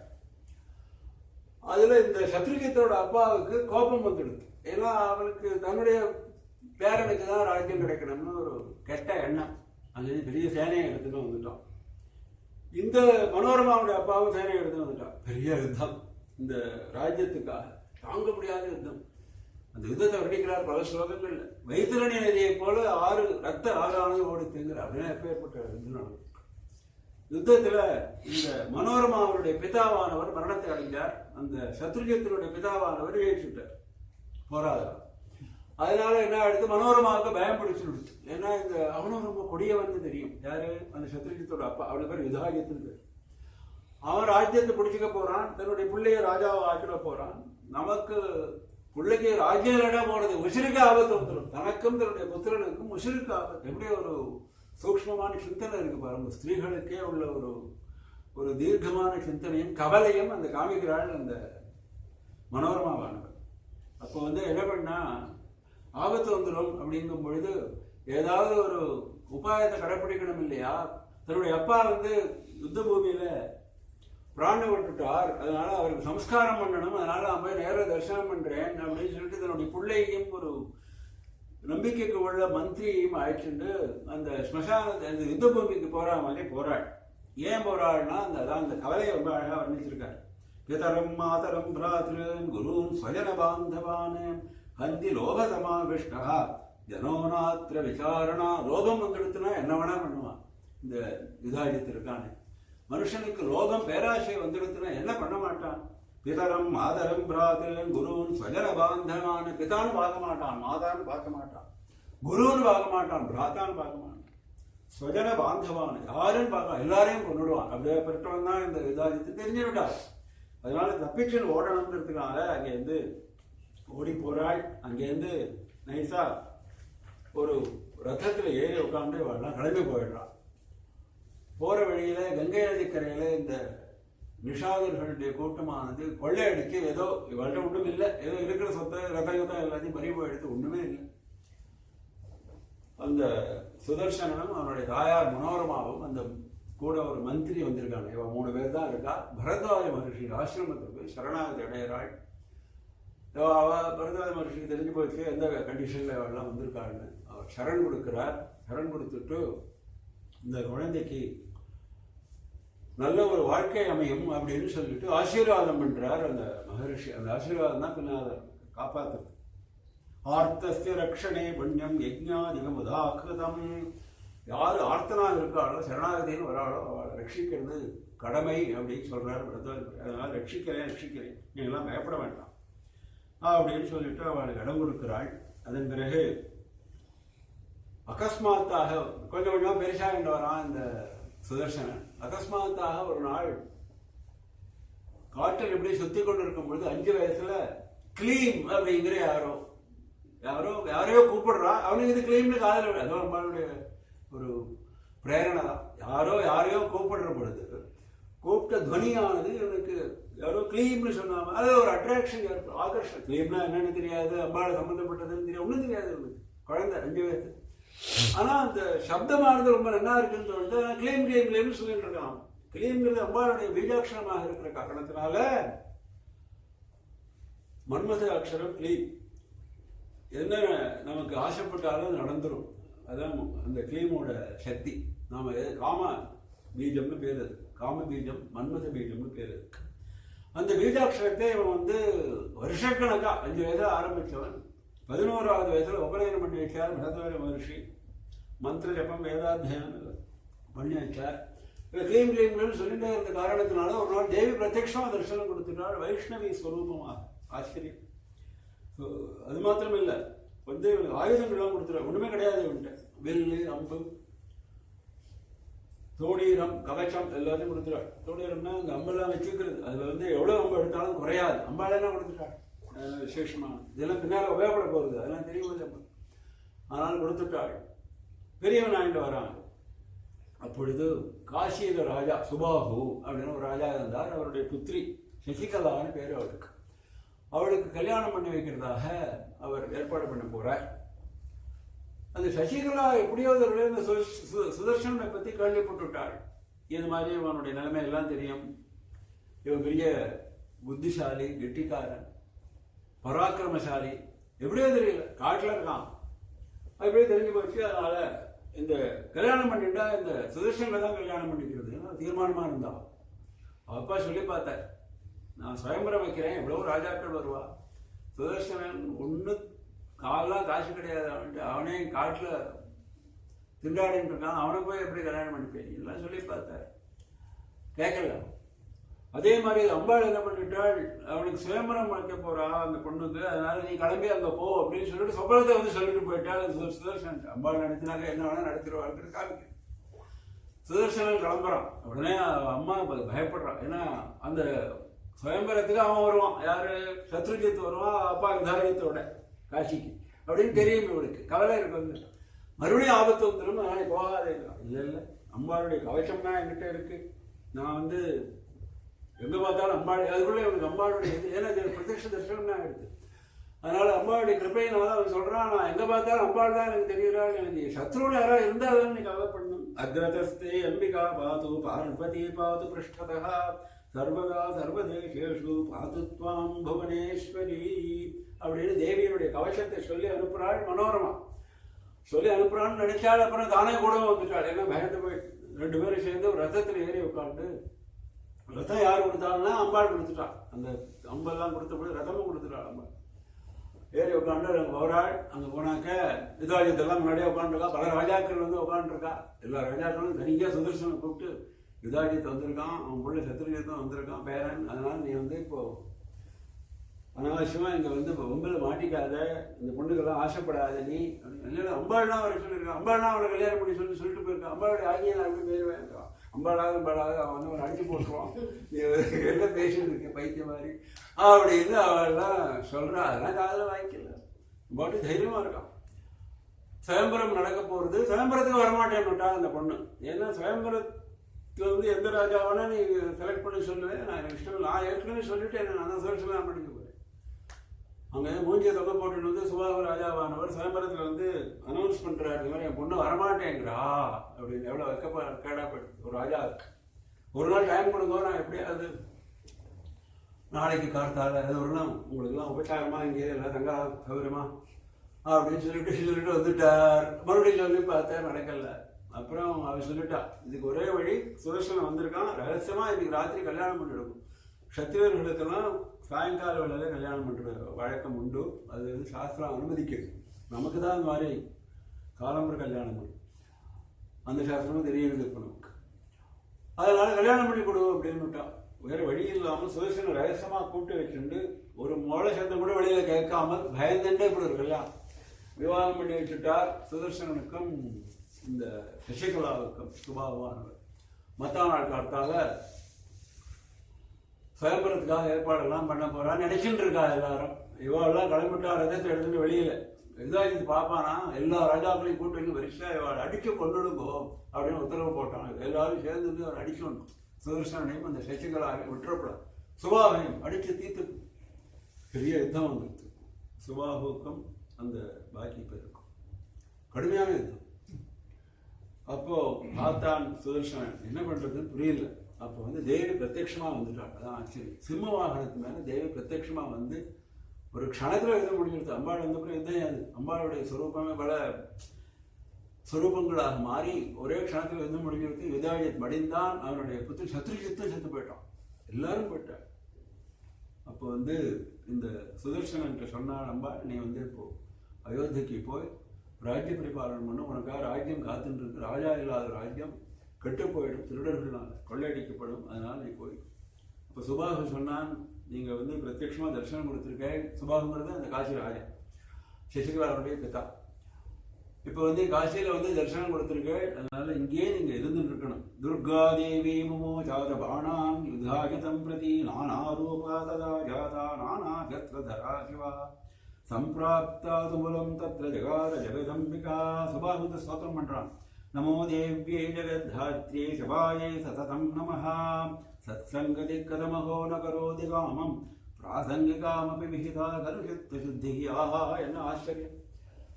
சித்தசுத்தி எல்லாம் வரணும்னு சொல்லிட்டு பலவிதமான யஜ்யங்களை எல்லாம் பண்ணி அம்மாவுடைய தரிசனத்துக்காக காத்துட்டு இருக்கிறவர்கள்லாம் யோகிகள்லாம் காத்துட்டு இருக்காள். நான் ஒண்ணுமே பண்ணல, எனக்கு வந்து நீங்க தரிசனம் கொடுத்தீங்களே, என்ன ஆச்சரியம் அப்படின்னு சொல்லிட்டு என்ன வரன் வேணும்னு கேட்டாள். நம்ம சொன்னா எனக்கு ஒரு வருடம் வேண்டாம், உங்கள் பாதாரவந்தங்களோட பக்தி வேணும். காசியில நீங்க நிரந்தரமாக இருந்துட்டு இருக்கணும், பின்னால வரவாடுக்கணும், உங்களுடைய தரிசனம் கிடைக்கணும். என்னைக்கு போனாலும் காசியில துர்கையினுடைய கோவில் இருந்துட்டு இருக்கு. நாங்களாம் போகிறப்போ தரிசனம் பண்ணியிருக்கோம். ரொம்ப பிரசித்தமான கோவில். எப்படி விஸ்வேஸ்வரனுடைய கோவில் இருந்துருக்கோம், அன்னபூர்ணிய கோவில் இருந்திருக்கோம், விசாலாட்சியுடைய கோவில் இருந்திருக்கோம், அதே மாதிரி துர்காதேவியுடைய கோவில் ரொம்ப பிரख्यातமான கோவில் அங்கே இருந்துட்டு இருக்கு. பெரிய கோவில். அந்த ஸ்தல புராணம் அங்கே எழுதியிருக்கா. அதில் இந்த சுதர்சனுடைய கதை அங்கே எழுதியிருக்கா அந்த கோவிலே. இது ஒன்றும் அங்கே அங்கே ஸ்தல புராணத்தை தெரியாத விஷயம் இல்லை. நகரேத்வதயா மாதா ஸ்தாதவ்யம் மம சர்வதா துர்காதேவி நாம்னா வை தொம் சக்திரிக சம்ஸ்திதா. இவரே பேரை கொடுத்துட்டார். துவாவும் துர்காதேவிங்கிற பெயரோட நீங்க இங்க பிரகாசிச்சுட்டு இருக்கணும், எல்லாருக்கும் அனுகிரகம் பண்ணணும்னு சொல்லி ததாசூனாளம்பாள் சுதர்சனன் அங்கேருந்து கிளம்பி அயோத்திக்கு வரான்.